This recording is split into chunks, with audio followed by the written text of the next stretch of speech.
ከአንደኛ ዮሐንስ ምናምን እቺ ጠበቃ ከምትለው ስለወጡ ምስጋና ይገባቸዋል። በእውነቱ እንዲህ ከፍ ያለ ነገረ መለኮትን ማንሳት አንድ ነገር ስለሆነ ማለት ነው። ከዛ በተረፈ ግን በእነዚህ ሁሉ እድሜ ለቲክቶክ በእነዚህ ሁሉ ጊዜያት በዚህ በ5 በ6 ዓመት ውስጥ ያየነው ለውጥ ተመስገን ነው በፕሮቴስታንቱ ዘንድ ማለት ነው። ሐዋርያዊ ስልጣነ ክህነት ቅብብሎች ሲነሳ በጣም የሚገርመው ዳዊት ሉተራን የሚባለው ቄስ ይመስለኛል በእነሱና ስናው አሁን ከየት የመጣ ነው ይባል ምን ሊል ነው? ከሉተር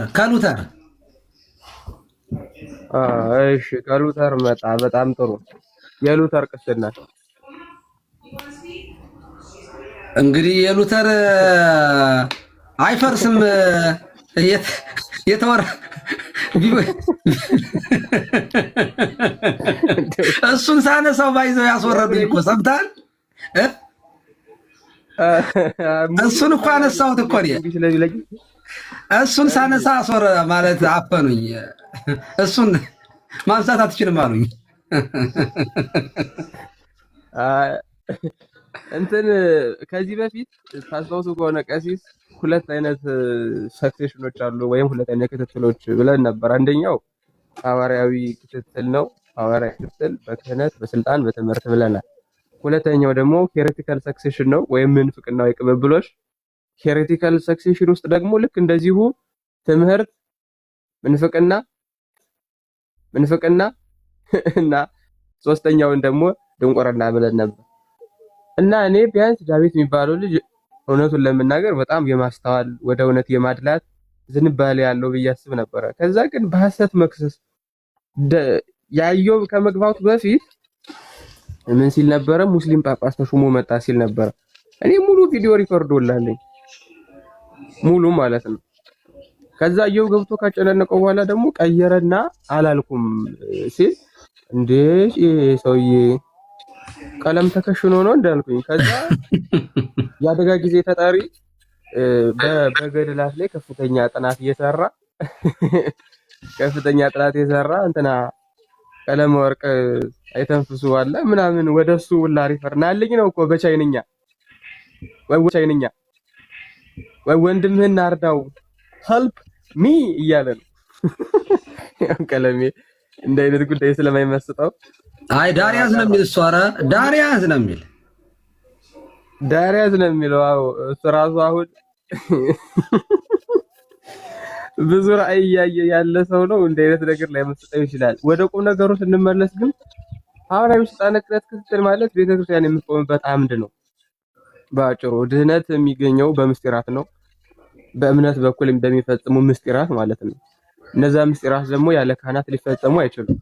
ክህነት ደግሞ ከክርስቶስ የሚገኝ መንፈሳዊ ጸጋ ነው፣ ሰማያዊ ሀብት ነው። ሰጪው ክርስቶስ ነው፣ ተቀባዩ ደግሞ ቅዱሳን ሐዋርያት ናቸው። በቅዱሳን ሐዋርያት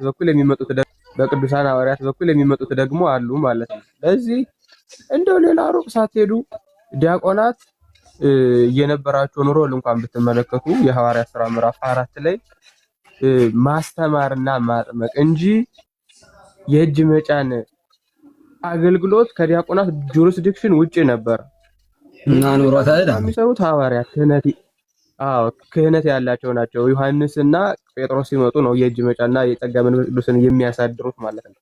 አሁን ከዚህ የክህነትን ጁሪስዲክሽን ታያላችሁ። አንድ ሁለተኛ ሐዋርያት 28 ላይ ስትመለከቱ ራሱ መንፈስ ቅዱስ ጳጳሳትን እረኞች አድርጎ በቤተክርስቲያን ላይ ሾሟል። ጳጳስ የሚለው ራሱ ኦቨርሲየር ማለት ነው። የበላይ ሆኖ የሚያይ የሚጠብቅ ማለት ነው።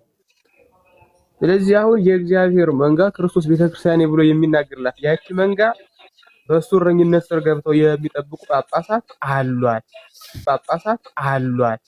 ስለዚህ የክርስቶስ ለመሆኗ ጠባቂ ወይም ደግሞ የእረኛ መኖሯ በቂ ነው። የክርስቶስ መንጋ ወይም በጎች ለመሆኗ ማለት ነው። ከዛ ውጪ ግን ተኮላ ግን መንጋ ተብሎ የማይነገርለት ነው። አንድ ሁለተኛ እረኛ አያስፈልገውም። ተኮላ እንደፈለገ ይበላል፣ እንደፈለገ ይዘርፋል፣ የሞተውንም የተኛውንም ምን ያለውንም በቃ ይበላል።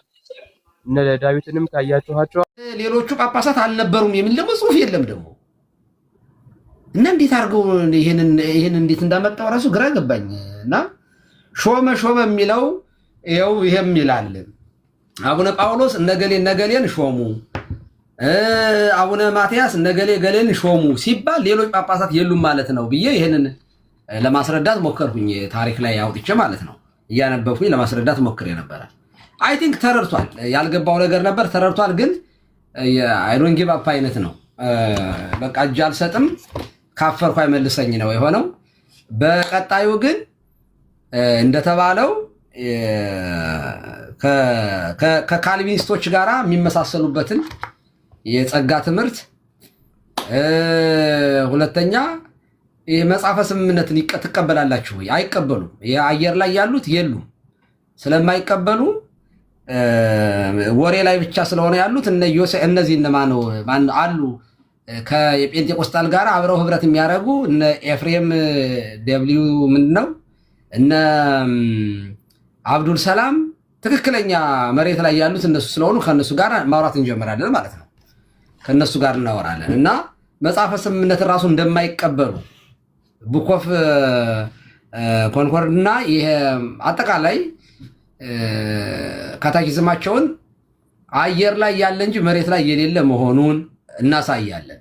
ኖሞር በህፃናት ጥምቀት ላይ ከዚህ በኋላ ዲቤት ኖሞር በቅዱስ ቁርባን ላይ በምናምን ላይ ወደኛ መምጣት አይችሉም። እዚያው ዳር ይዙና ከቀለሜ ጋር ይጨርሳሉ። ከዛ ወደኛ መምጣት ይችላሉ። ይሄ መልእክቴ ነው። የቀረ ነገር የምትሉት ካለ በሉና። ሰንኮሪሶን ቀጥል። ሰንኮሪሶን ይቅርታ ረሳው። ይፍቱኝ ቀሲስ፣ ሁላችሁንም ሰላም ብያለሁ። መጋቤ ብሉይ አይመረ፣ ቀሲስ ቴዎድሮስ፣ ሀና፣ ታላቁ እና ፌዝ እንዴት ናችሁ? ሁላችሁንም ሰላም ብያለሁ።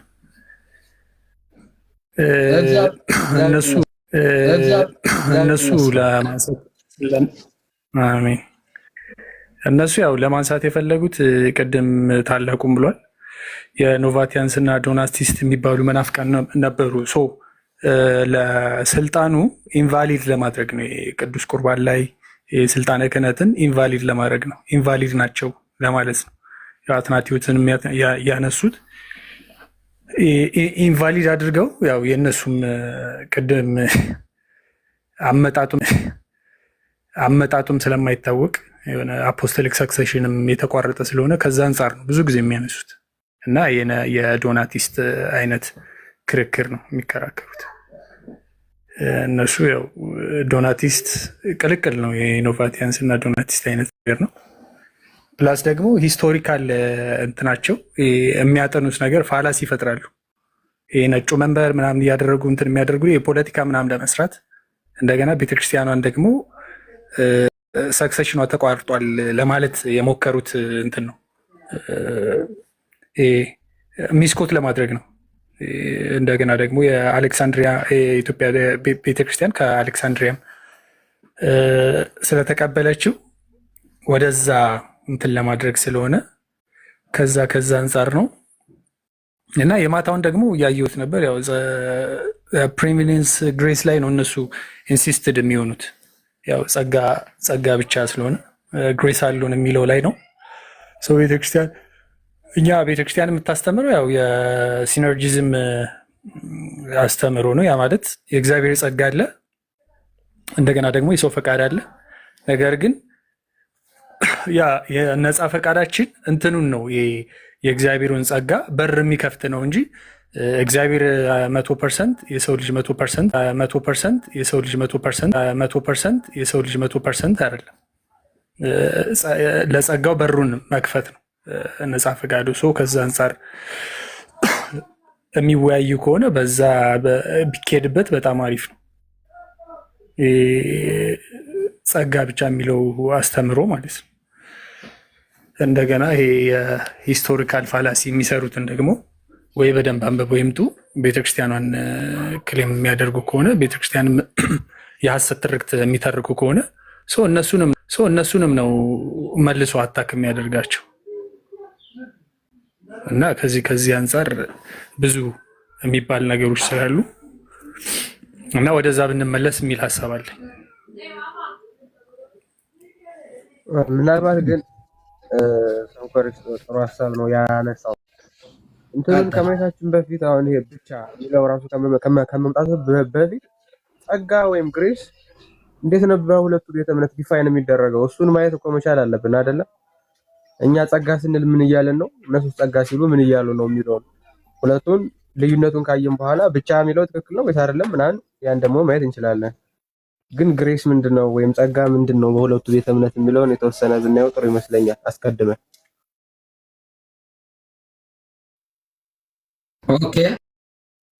ኦኬ ሬስ ልስጠው እንዴ?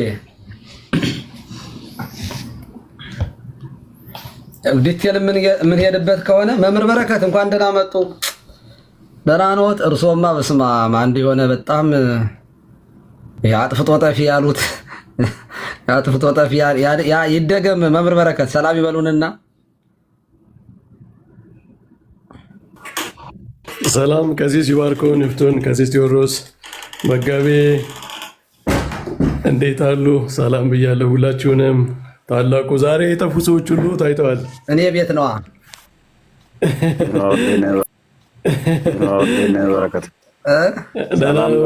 በጣም ደስ ብሎኛል ስላየው።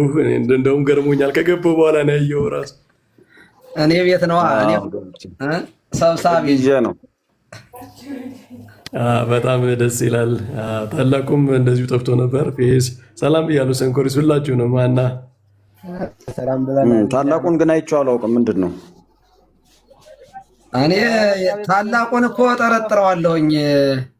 እንደው ይሄ የእንጦንስን ቆብ ሳያረገው እኔ ስጠራጠር የመነኮሰው ልጅ መሰለኝ ተቸግሬያለሁ። እንደዚህ ገዳም ልከዋለሁ። አይ ቆይ ያለችና አንድ ቦታ የምንገናኝባት ታላቁ ወደዛ ካፌና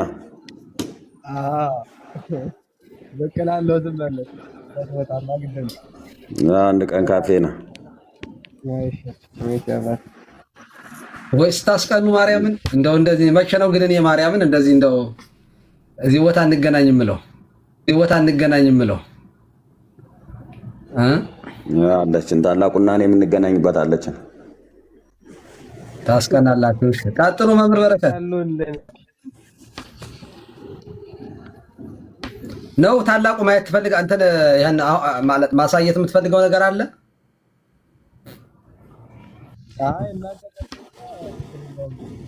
ድምፅህ ራቀ። እኔ እነ ፌዝ እና አዳም ገብተው ስለነበረ ዴብ ጋር ገብቼ ነበረ እና ያው ባለፈው መቼ ነው? ዛሬ ነው? አዎ። ኦኬ። እና ለውይይት ለዲቤት አልሆኑም ማለት አልፈለጉም። መረጃ እንዲቀርብ አይፈልጉም፣ ያፍናሉ። ሪያሊቲ ላይ ማውራት አልፈለጉም በፍጹም። ማለት አትንኩብን፣ አትጠይቁን፣ እኛ እንጠይቃቸው አይነት ነው የሆነውና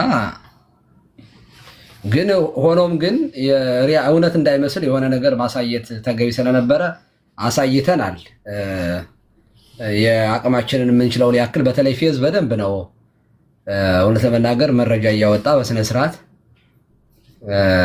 እርሶም አንስተዋቸው ነበረ። ይሄ ቅዱስ ማርቆስ የሾማቸው እነዚህ 12ቱ እና ከዛ በኋላ ሲሾሙ የነበሩ ካህናት የነበራቸውን ስልጣን ያው ልክ እንደኛ ቄስ አይነት አድርጎ የማየት ነገሮች ስለነበሩ እና የነዚያን አሿሿም ደግሞ ከዚያ ቀጥሎ ከ12ቱ አንዱ ነው በማርቆስ ወንበር የተተካው።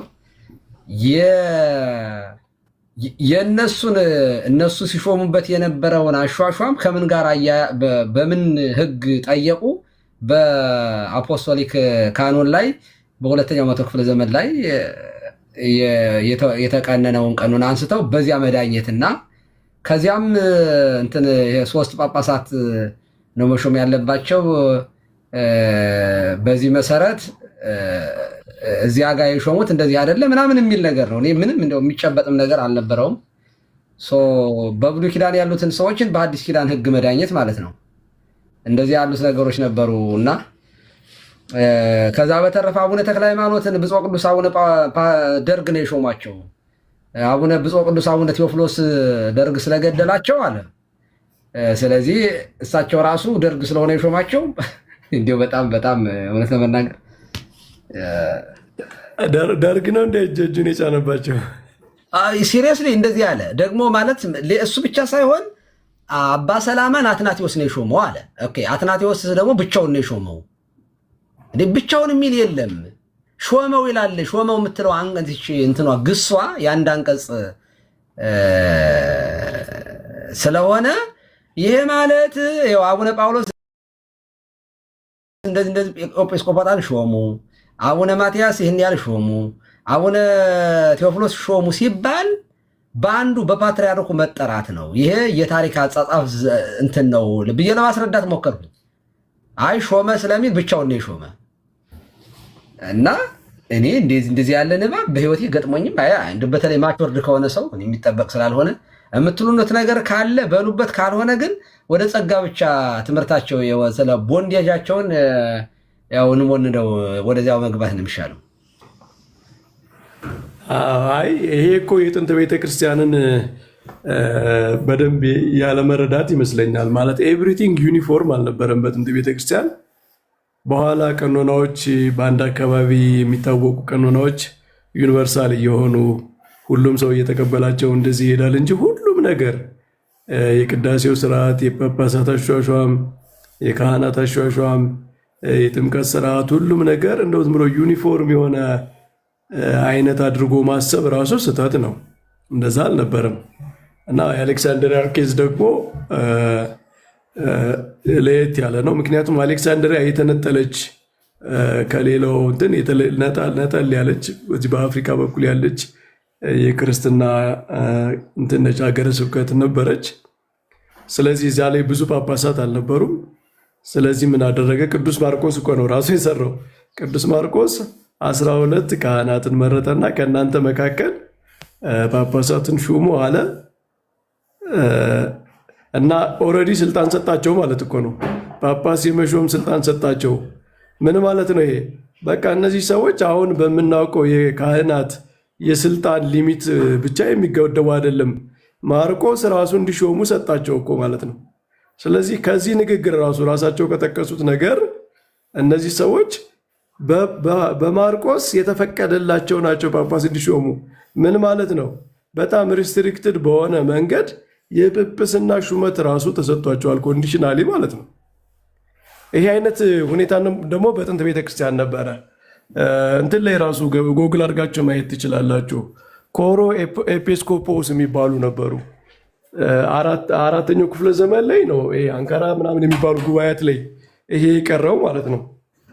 እና እነዚህ አሁን እኛ ጋር ቆሞስ እንደሚባሉት ጳጳስ በሌለበት ሁኔታ ተፈቅዶላቸው አንዳንድ የጳጳስ ስራ ይሰራሉ አይደል? ቀሲስ ካልተሳሳትኩ ቆሞሳት ቤተክርስቲያን መመረቅ እንደ በቅባንት ማለት እንደዚህ ያሉት ነገሮች ይሰራሉ።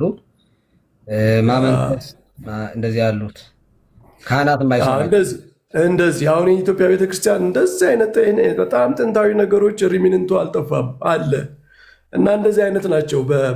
ሁልጊዜ የጳጳስን ስራ ሁልጊዜ የሚሰሩ አይደሉም። ምክንያቱም ከእነሱ መካከል አንዱ የተመረጠው ጳጳስ ነው ሁልጊዜ ያንን ስልጣን የሚሰራው። ለመምረጥ ብቻ ግን ጳጳስ ለመሾም ከሐዋርያው ማርቆስ ጀምሮ የተሰጣቸው 12 ካህናት አሉ የተለዩ ማለት ነው። ከዚያ በኋላ ግን ይላል አሁን እኔ እንደውም አንድ በአክሱም ዘመን የተጻፈ በአራተኛው ክፍለ ዘመን የተጻፈ በግዕዝ የተጻፈ የአሌክሳንድሪያ ፓትሪያርኮች ታሪክ እያየው ነበረ እና ይህንን ያነሳል እና እንትና ማነው አሌክሳንደር ባውሲ የሚባል ሰው ነው ኤዲት ያደረገው ማለት ነው። እና ብዙ ጥናት የተሰራበት ምናምን ድርሳን ነው። አንድ ምስክር ነው፣ የታሪክ ምስክር እና እሱ ላይ ምን ይላል? ጳጳሱ እነዚህ 12ቱ ካህናት ይህ ስልጣን የመሾም ስልጣን የተሰጣቸው ማለት እነዚህ ሰዎች በቃ አሁን የክህነት ደረጃቸው አሁን በምናውቀው የቀሳውስት ብቻ አይደለም። ኦልሬዲ ማርቆስ ራሱ ሲመርጣቸው ከነሱ መካከል አንድ ሰው የመሾም ስልጣን ለጵጵስና የመሾም ስልጣን ሰጥቶ ስለሆነ የሾማቸው ኦልሬዲ አሁን ከምናውቀው ኦርዲነሪ ከሆነው የቅስና ስልጣን በላይ ናቸው። በጥንት ቤተክርስቲያን እንደዚህ አይነት ሰዎች ነበሩ ብያቸዋለሁ። ኮንዲሽናል የሆነ የጵጵስናም ስልጣን ያላቸው ግን ሁልጊዜ በዕለት ተዕለት ደግሞ የቅስና ስራ የሚሰሩ ማለት ነው። እና እነዚህ ሰዎች የሾሙት ጳጳስ ነው። ግን ከዚያ በኋላ በየገጠሩ እየሄደ ቄስ የሚሾም እነሱ ጳጳሱን እንኳ በዚያች ቀን ከሾሙ በኋላ ተሰብስበው ሌላ ቀን ቄስ እንኳን አይሾሙም። ያ የሾሙት ጳጳስ ነው እየዞረ ቀሳውስትን የሚሾመው ማለት ነው። እና ይሄ በጣም ምንድነው በጣም ኮንዲሽናል የሆነ ሪስትሪክትድ የሆነ ከዚህስ ምን አሉኝ?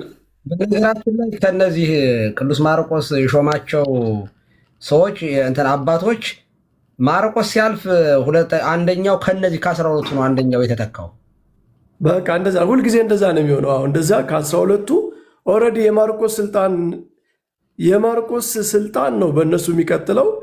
የማርቆስ ሩል ነው ምንድነው የሚለው ዶክሜንቱ እነሱም ያቀረቡት ዩታኬስ ኦፍ አሌክሳንድሪያ ብለው 10ኛው ክፍለ ዘመን ላይ የሰጡት ይሄን ስርዓት የሰራው ማርቆስ ነው ይላል። ስለዚህ እንግዲህ ማርቆስ በቅዱስ ጴጥሮስ የተሾመ የመጀመሪያው የግብፅ ቤተክርስቲያን ፓትርያርክ ነው። ከዚያ በኋላ እሱ በሰራው ስርዓት ኦልሬዲ አፖስቶሊክ ሳንክሽን ያለው ነው ማለት ነው ይህ ስርዓት። ስለዚህ ይህንን ሲሰሩ ነው የኖሩት እና ጵጵስና ለመሾም ከማርቆስ ዳይሬክትሊ ስልጣን የተሰጣቸው ሰዎች ናቸው። እንደዛ ነው የነበሩት። ስልጣናቸውም አሁን እንዳለ ነው እንደተባለው ቀኖናው በኋላ መነኮሳት እንግዲህ በዛን ጊዜ አልነበሩም አይደለም።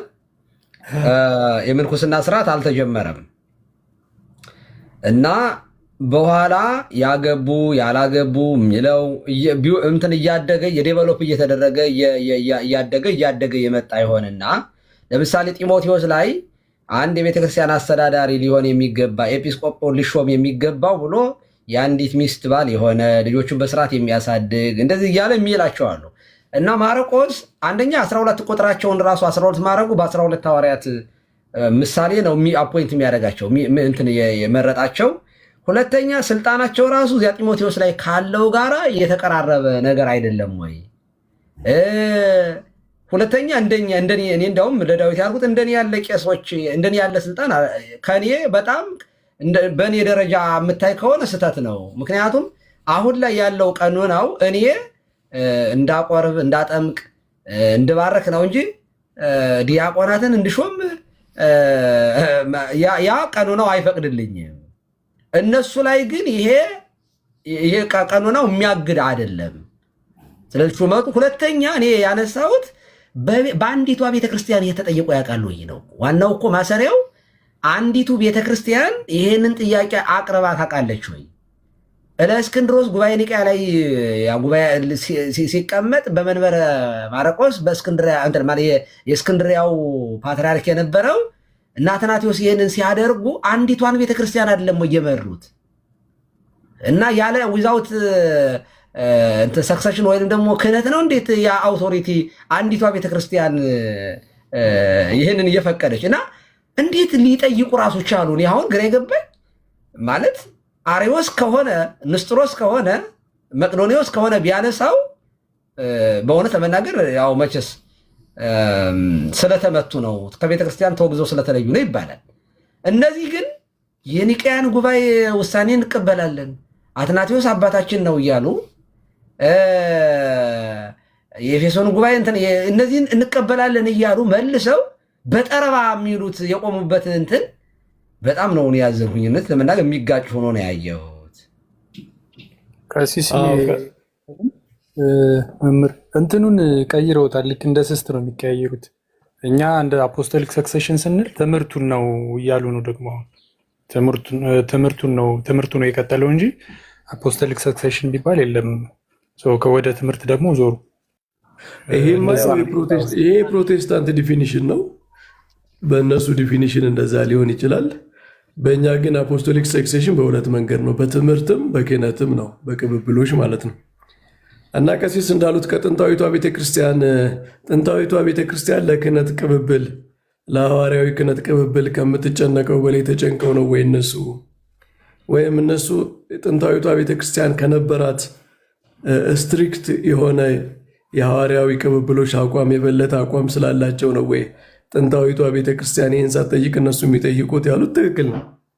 የማን መንበር ነው ይህን የጠየቀው? ለምሳሌ የሮም መንበር፣ የግብፅ ቤተክርስቲያን፣ የእስክንድሪያን ቤተክርስቲያን እንደዚህ አይነት ለየት ያለ ሁኔታ ስለነበረ ባሿሿማቸው በቃ ስለዚህ የእስክንድሪያ መንበር ትክክለኛ አፖስቶሊክ ሰክሴሽን አልነበረውም ብሏል ያለበት ታሪክ አለ። ሌሎቹ መናብርት ነገራችን ላይ ጆሲ ቅድም ሲል ነበረ። በዚህ ይሄ እኮ አለ እኛ ራሳችን አለ የኮፕቲክ ውስጥ ካቶሊኮች አሉ እና የኮፕቲክ ካቶሊኮች እንትን ሰክሰሽን የሚመጣው በመንበር ማርቆስ በኩል ነው አለ የምንቆጥረው በዚያ የነሱን። ይሄ ማለት ወደኛ ብር የመጡት አለ ያ የእስክንድርያ ውስጥ ያሉ ካቶሊኮች ማለት ነው። አዎ ጠይቀንም አናውቅም ማለት እንደ ይሄንን ይሄ እንደዚህ ያለ ነገር በእኛም ተነስቶ አያውቅም። ኦፍ ኮርስ ደግሞ ታሪክም የለም እንጂ እንዴ ሮም መንበረ እስክንድርያ ላይ ጥያቄ አንስታለች እንዴ ሲጀመር ከእንትን ለእስክንድሮስ ሲመራ እንትኑ አረ በፍጹም እንዲሁም 6ኛው ቀኖና እኮ በቀደም እንዳልኩት ሀገረ ስብከቶችን ራሱ ለእስክንድርያ መንበር ሰጥቷል። አዎ የኒቅያ 6ኛው ቀኖና እነ ሊቢያን ምናምን ሰጥቷል። እና ትክክለኛ ክህነት ለሌለው ሐዋርያዊ ቅብብል ለሌለው መንበር ያለው ይቀነስበታል እንጂ የሌለው ለምን ይጨመርለታል? አዎ ላለው ይጨመርለታል፣ ለሌለው ያለው ቢሆን ያው በወንጌል ሕግ እኮ የተሰጠውን በደንብ ያልሰራ ሰው ይቀነስበታል ነው የሚለው እንጂ ይጨመርለታል አይደለም። አይ እኔ በጣም ነው ያዝገንኩኝ እውነት ለመናገር እኔ እንዴት በጣም ነው የዞረባቸው በእውነት። ለማንኛውም ይሄንን ርዕስ መተው ይሻላል። ከዚህ ሳሁን ኦልሬዲ የከሸፈ የማይረባ ርዕስ ነው።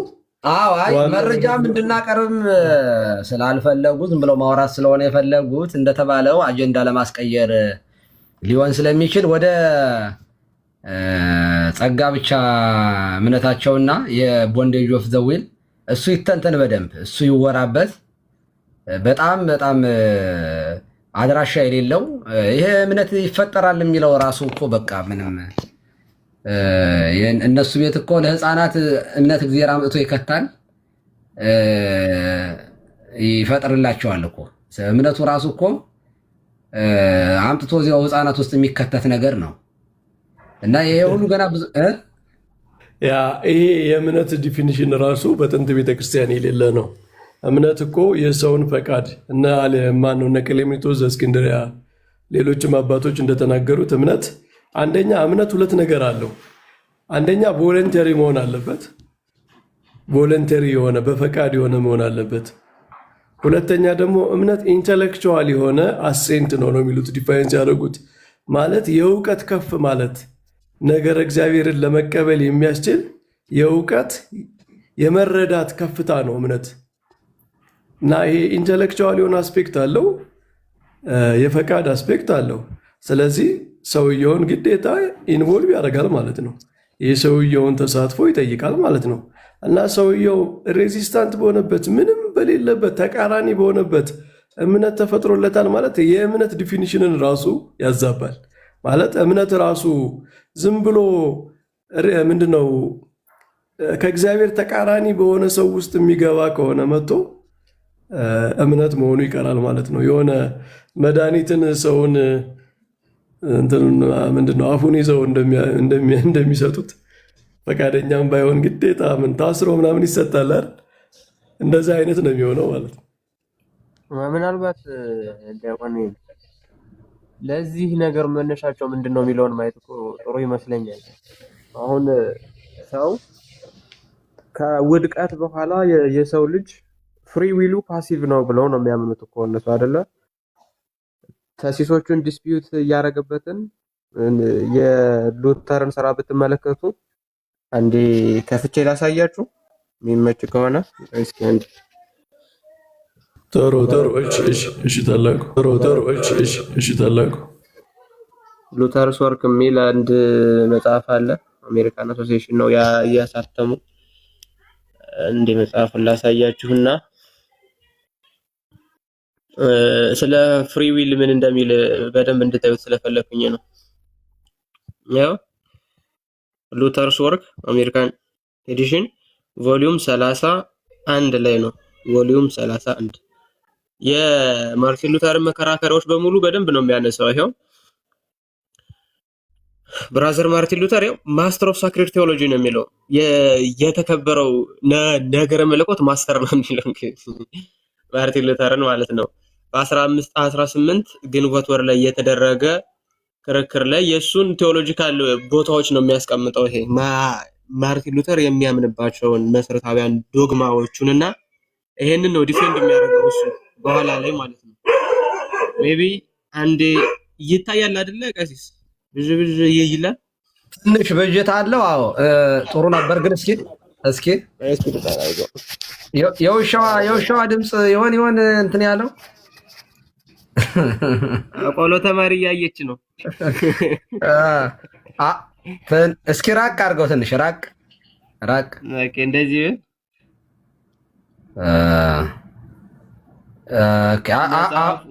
አሁን ትንሽ ሻል ያለ ይመስለኛል። ኦኬ አረበለው እኔ ጋር የሚጣ በኋላ ኢሉስትሬት ሲያደርገው ምንድነው የሚለው ሰው መልካም የመስራት ካፓሲቲ የነበረው ሳይወድቅ በፊት ነው። ከወደቀ በኋላ ግን ምን ጊዜም ቢሆን ሰው ክፉ ነገር ብቻ ነው የሚሰራው ነው የሚለው። ክፉ ነገር ብቻ ነው የሚሰራው እና ምን ጊዜም ቢሆን ክፉ ነገር ብቻ ስለሚሰራ መልካም በመስራት ውስጥ እንኳን ያ መልካም ስራው ክፉ ስራ ይሆንበታል ይላል።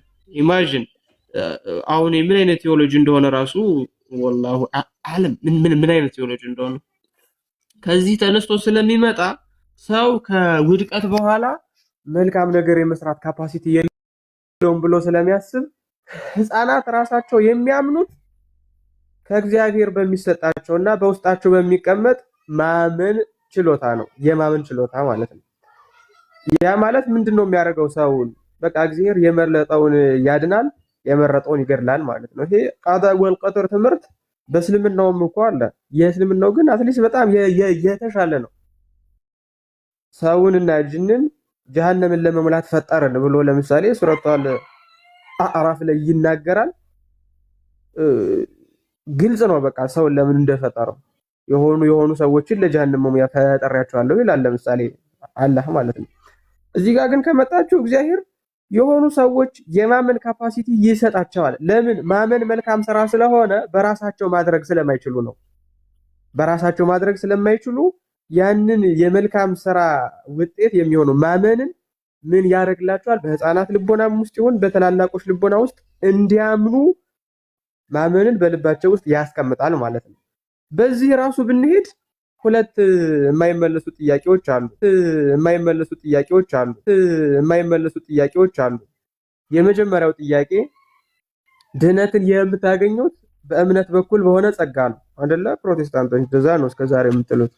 ጸጋው በእምነት ያድነናል ትላላችሁ። እሺ አሁን ለማመን ጸጋ የሚያስፈልግ ከሆነ ለማመን ጸጋ የሚያስፈልግ ከሆነ በጸጋው በኩል ወደ እምነት ነው የምትሄዱት ወይስ በእምነቱ በኩል ነው ወደ ጸጋው የምትሄዱት?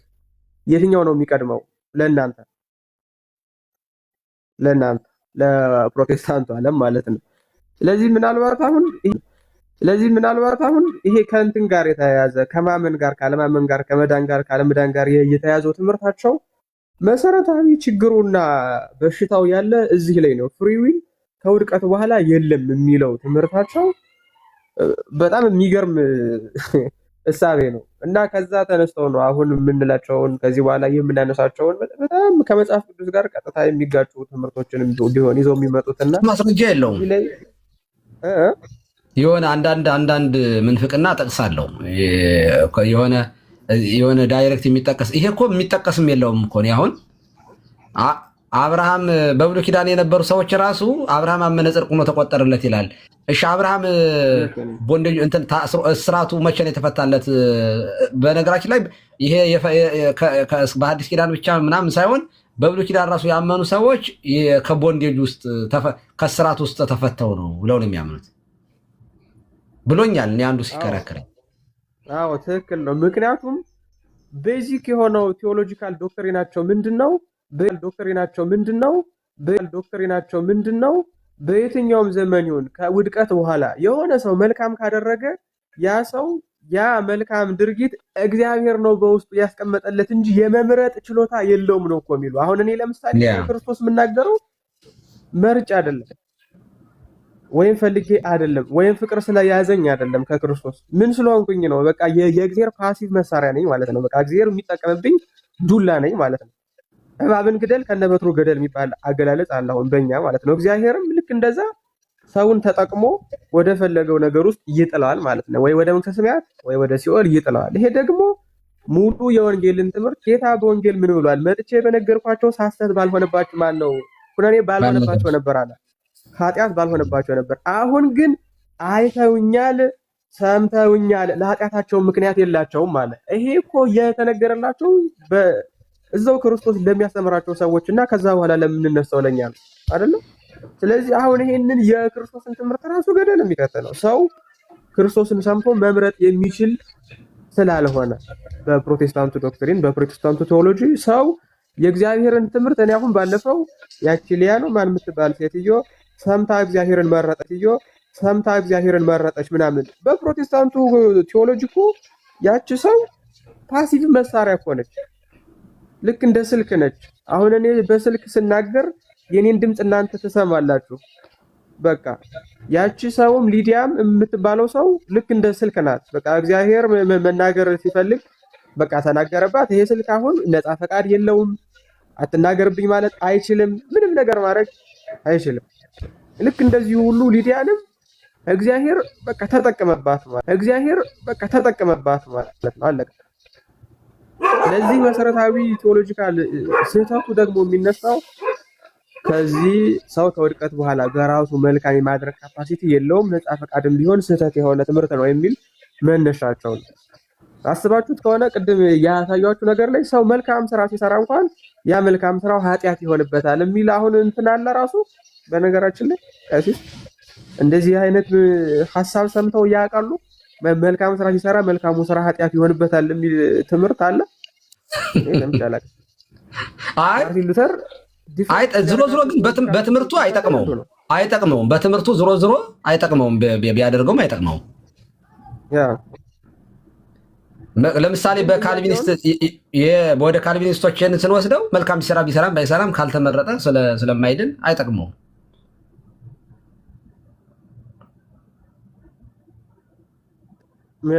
ምናልባት እንዲመልሱ የምንፈልገውን ጥያቄ የቅድሙን በኋላም ከገቡ ወይም ከዚህ በኋላ የሚገቡ ከሆነ እንዲህ ቢመልሱ ደስ የሚለን ጥያቄ ምን አለ?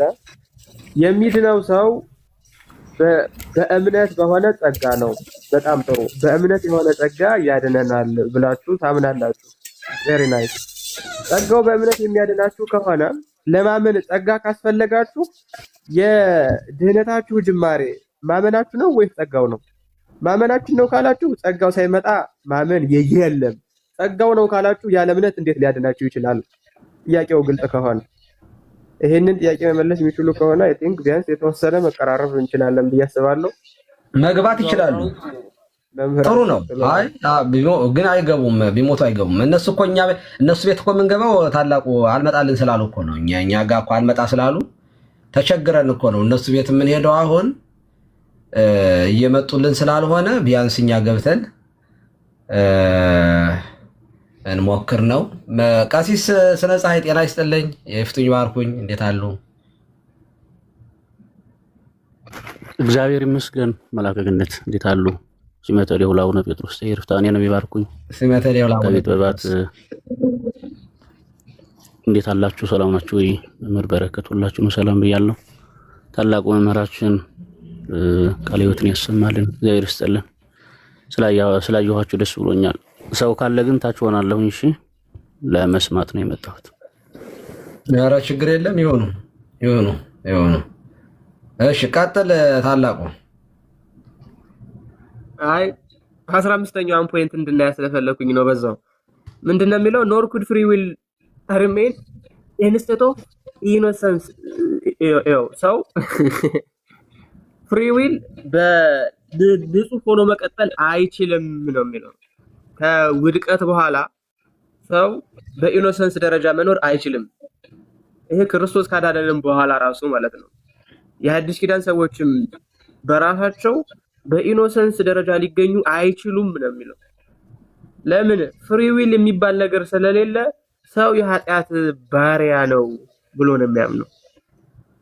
ስለዚህ የንጽህና ካፓሲቲውም የለውም ሰው ማለት ነው። ሰው በጎ ይሰራል የሚባልለት በፓሲቭ ካፓሲቲ ነው ይላል። ይሄው በፓሲቭ ካፓሲቲ ብቻ ነው ይላል፣ ባለፈው ማለት ነው እንጂ በአሁኑ ሰው እየመረጠ መልካም ነገር ሊሰራ አይችልም። ለሰው ባህሪ መልካም መስራት ፈጽሞ የማይቻል ነው። መልካም መስራት ለሰው ልጅ የማይቻል ነው። እንደዛ ከሆነ አብርሃም አመነ ጽድቅም ሆኖ ተቆጠረለት የሚሉት ቴዎሎጂ ገደል ገባ ማለት ነው። ምክንያቱም በአክቲቭ ካፓሲቲ መልካም መስራት ስለማይችል ሰው ከስራው የተነሳ ጽድቅ ሆኖ ተቆጠረለት የሚለው የያዕቆብ መልእክትም ስህተት ነው ማለት ነው። ምክንያቱም በአክቲቭ ካፓሲቲ መልካም መስራት ስለማይችል የሰው ልጅ በራሱ። ስለዚህ ከዚህ ነገር ተነስተን እንደው ያዕቆብ በረከትም የተወሰነ ነገር ቢሉበት ደስ ይለኛል። አሲዝም ሐሳብ ጨምሩበት። ፍሪ ዊል ከውድቀት በፊትና በኋላ የሚባል ነገር አለ ወይ ከመሰረቱ የሚለውን ትንሽ ብትሄዱበት። ችግሩ ያለ እዛ ላይ ነው ብዬ ስላሰብኩ ነው። ምግብ በረከት ይቀጥሉ። እሺ በጣም ጥሩ ነው። አዎ በጣም ዋናውን የሉተርን መነሻ አቅርበውልናል ታላቁ። በቃ ኖሚናል ነው የሚለው ሉተር። በቃ የስም ነው፣ እንደው ዝም ብሎ ስሙ ብቻ ነው ያለው እንጂ ነፃ ፈቃድ የሚባል ነገር የለም ብሎ ነው የሚነሳው። አሁን እኛ ከሂውማን ኔቸር ከኢሜጅ ኤንድ ላይክነስ የእግዚአብሔር መልክ በሰው ዘንድ ጠፍቷል ወይ ብለን ነው የምንጠይቀው። እንግዲህ አንዱ የሰው መልክ እኮ ፈቃድ ነው አይደል እንዴ? ማለት እግዚአብሔርን የሚያስመስለው መልካም መምረጥ፣ ፍሪደም፣ ነፃ ፈቃድ ያለው መሆን ነው። እና የእግዚአብሔር አሁን ሰው ከውድቀት በኋላ መልካም ነገር መምረጥ የማይችል ሁልጊዜ ኔጌቲቭ ክፉ ብቻ መምረጥ የሚችል ከሆነ ይሄ አስፔክቱ በቃ የለም፣ እግዚአብሔርን የሚያስመስለው ይህ አስፔክት ጠፍቷል ማለት ነው። ስለዚህ ኮምፕሊትሊ የእግዚአብሔር ኢሜጅ ኤንድ ላይክነስ የእግዚአብሔር አርአያና አምሳል በሰው ዘንድ ጠፍቷል ካልተባለ በቀር እንደዚህ አይነት ደረጃ ላይ መድረስ አይቻልም። ግን ጠፍቷል ወይ? እንደዚህ ያምናሉ ወይ?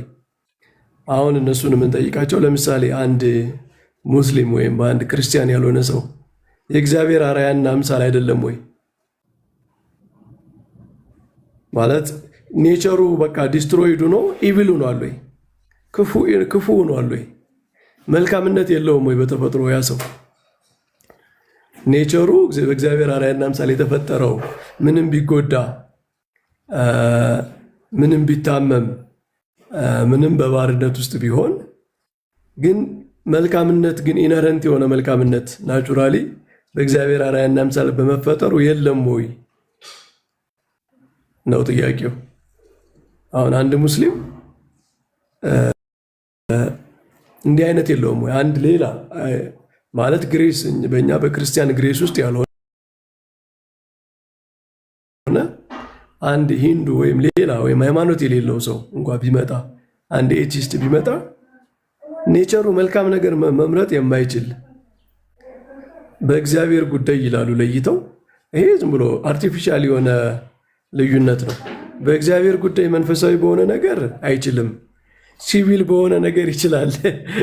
እግዚአብሔር እየከፋፈለ ነው እንደ የሚገለው ምንድነው? የሰውን እንትን ተፈጥሮ ምንድነው? በዚህ በኩል ደህና አሁን ይቆይ ትንሽ፣ በዚህ በኩል ትንሽ ቆይ፣ ችግር የለም እንደው ለመኖር እንድትችሉ በዚህ በኩል መልካምነት ይኖራችሁ መምረጥ ቻሉ።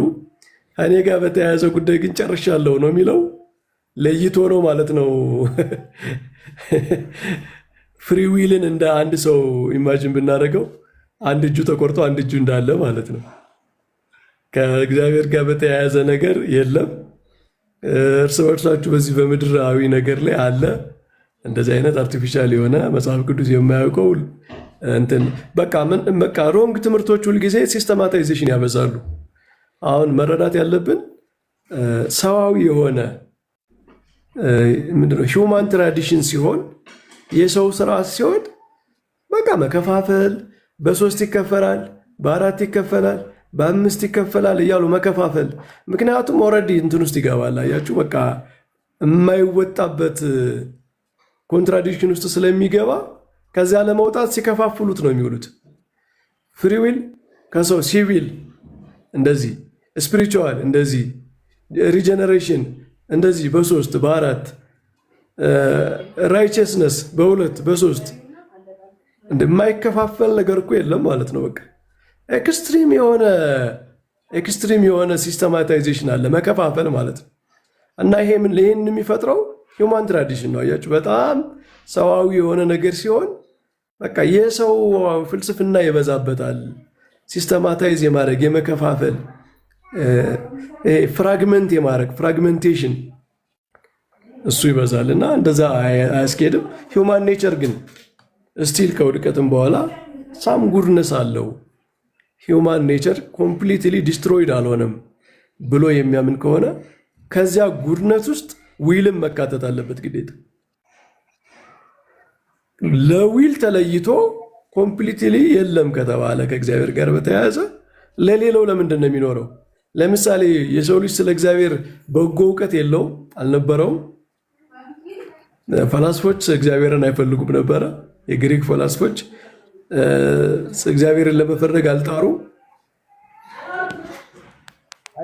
ዲዮጋን አንሱላቸው። ዲዮጋን አለ። ኧረ ፀሐይዋን ባይሆን ልሞቅበት የፀሐዩን ኧረ ብቻውን ዓለምን ምናኔ ራሱ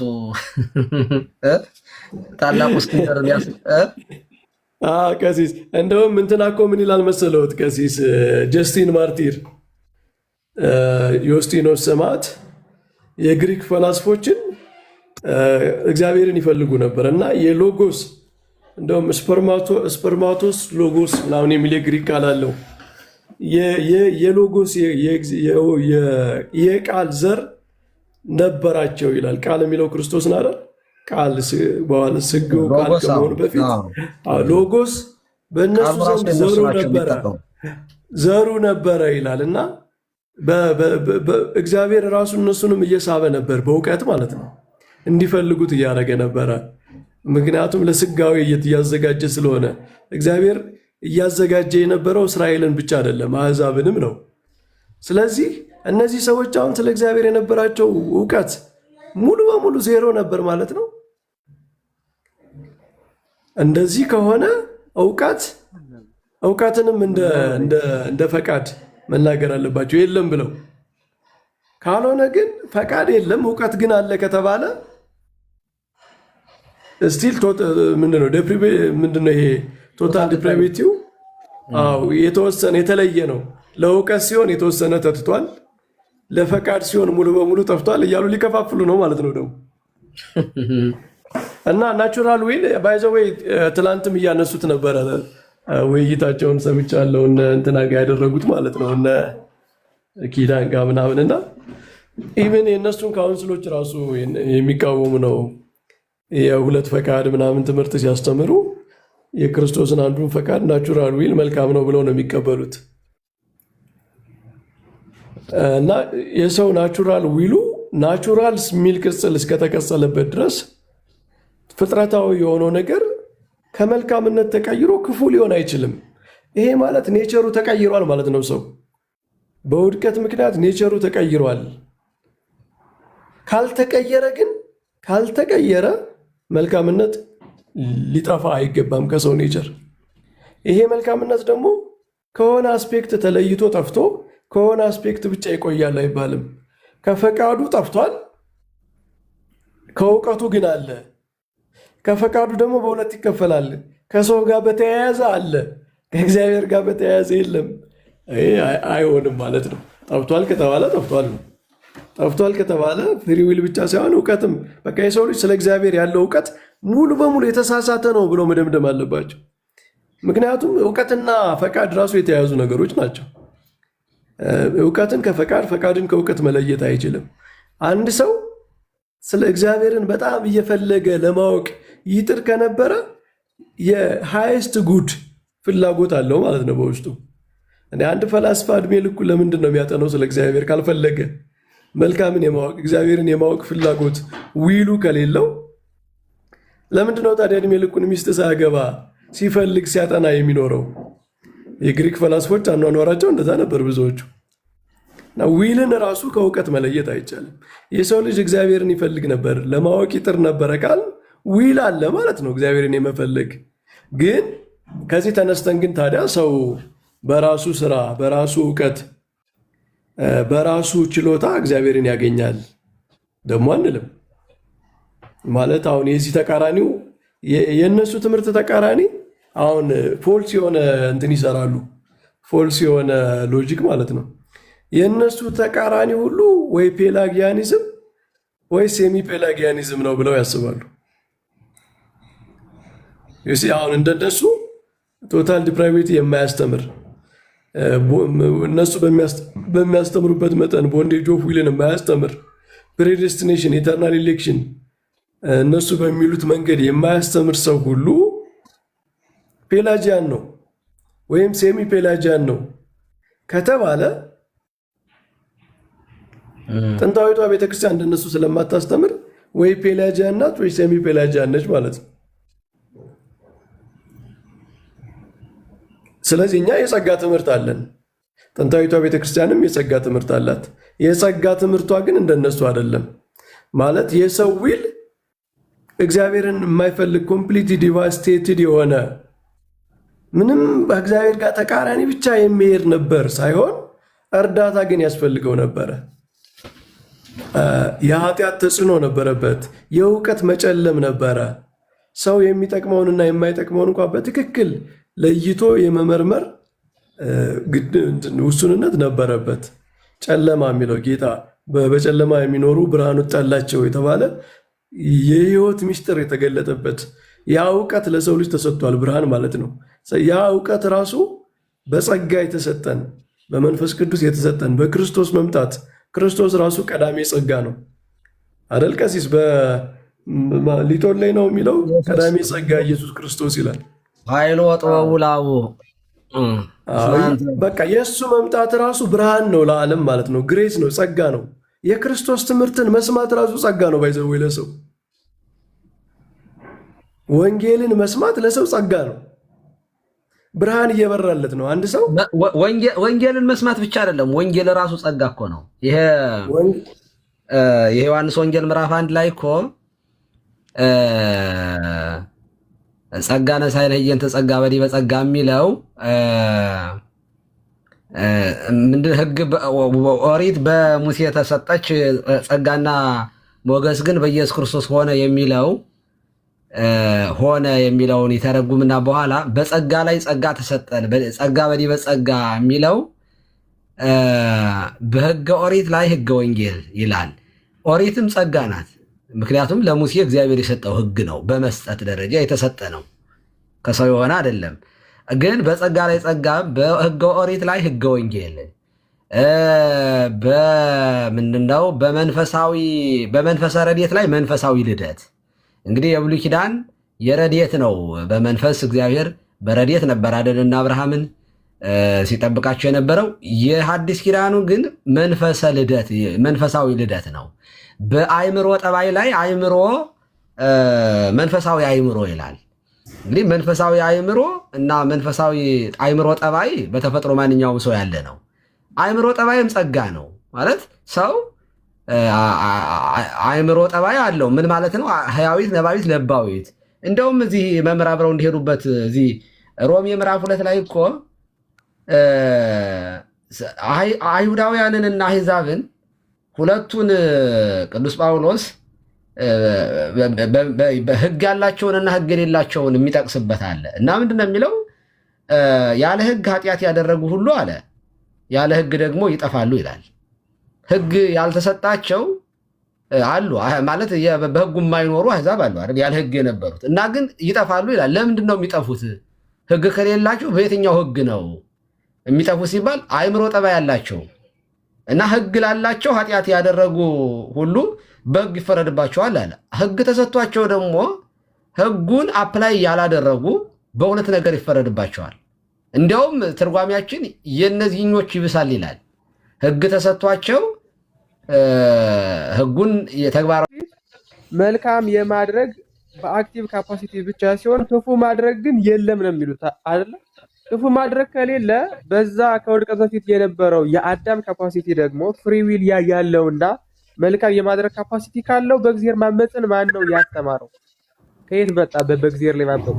ከውድቀት በኋላ ደግሞ ከመጣ ቃየልን ክፉ እንዲሰራ ያደረገው ኔቸሩ ነው፣ አይፈረድበትም። የአቤል ደግሞ በጎ መስዋዕትን የማቅረቢያ ዋና መንገዱ እሱ ራሱ እግዚአብሔር ስለሆነ ቃየል በሐሰት ተኮንኗል ማለት ነው፣ መርጦ ወንድሙን ስላልገደለ። አቤልም ቢሆን የሚገባው ሽልማት የለም፣ ራሱ እግዚአብሔር ጥሩ እንዲሰራ ስላደረገው ማለት ነው። ይሄ ደግሞ የእነሱ የኦሪጂናል ሲን እሳቢያቸው ከኛ ይለያል ማለት አቤል ኃጢአት መስራት የጀመረው ወንድሙን ሲገል አይደለም። በእነሱ አዳም ሲበድል ራሱ ቀድሞ ሰርቷል እኮ። ኦሪጂናል ሲን የእንትን ጽንሰ ሀሳቡ ከመጀመሪያው የሚያሱ ነው። ጊልት አለው፣ ጊልት አክቲቭ ጊልት እኮ። አሁን እነሱ እኮ እያንዳንዱ ሰው በአዳም ውስጥ ኃጢአት ሰርቷል ብለው ነው የሚያምኑት። እና አቤል ኃጢአት መስራት ሲጀምር ወንድሙን ሲገል አይደለም። ኦልሬዲ መጀመሪያ በአዳም ውስጥ በሰራው ኃጢአት በገጠመው ውድቀት ውስጥ የሰራው ስለሆነ ወንድሙን ለመግደሉ ራሱ የመጀመሪያው ኃጢአቱ ምክንያት ነው፣ በአዳም ውስጥ የሰራው ማለት ነው። ደግሞ የምንሰራው እኮ እሱ እኮ አቤል በእምነት መስዋዕትን አቅርቧል። ደስ የሚያሰኝ እግዚአብሔር ንጹሕ ባህሪ ነው፣ ንጹሕ ነገር ይወዳል ብሎ እኮ አቤል እግዚአብሔር ነጸረ ላይ ለአቤል ወላይ ለመስዋዕቱ አቤል መስዋዕቱንም ወደ አቤልና ወደ መስዋዕት እግዚአብሔር ተመለከተ ተብሏል። ሄኖክም አካሄዱን ከእግዚአብሔር ጋር በማድረጉ እግዚአብሔር ወሰደው ነው የተባለው። አካሄዱን ከእግዚአብሔር ጋር አድርጓል።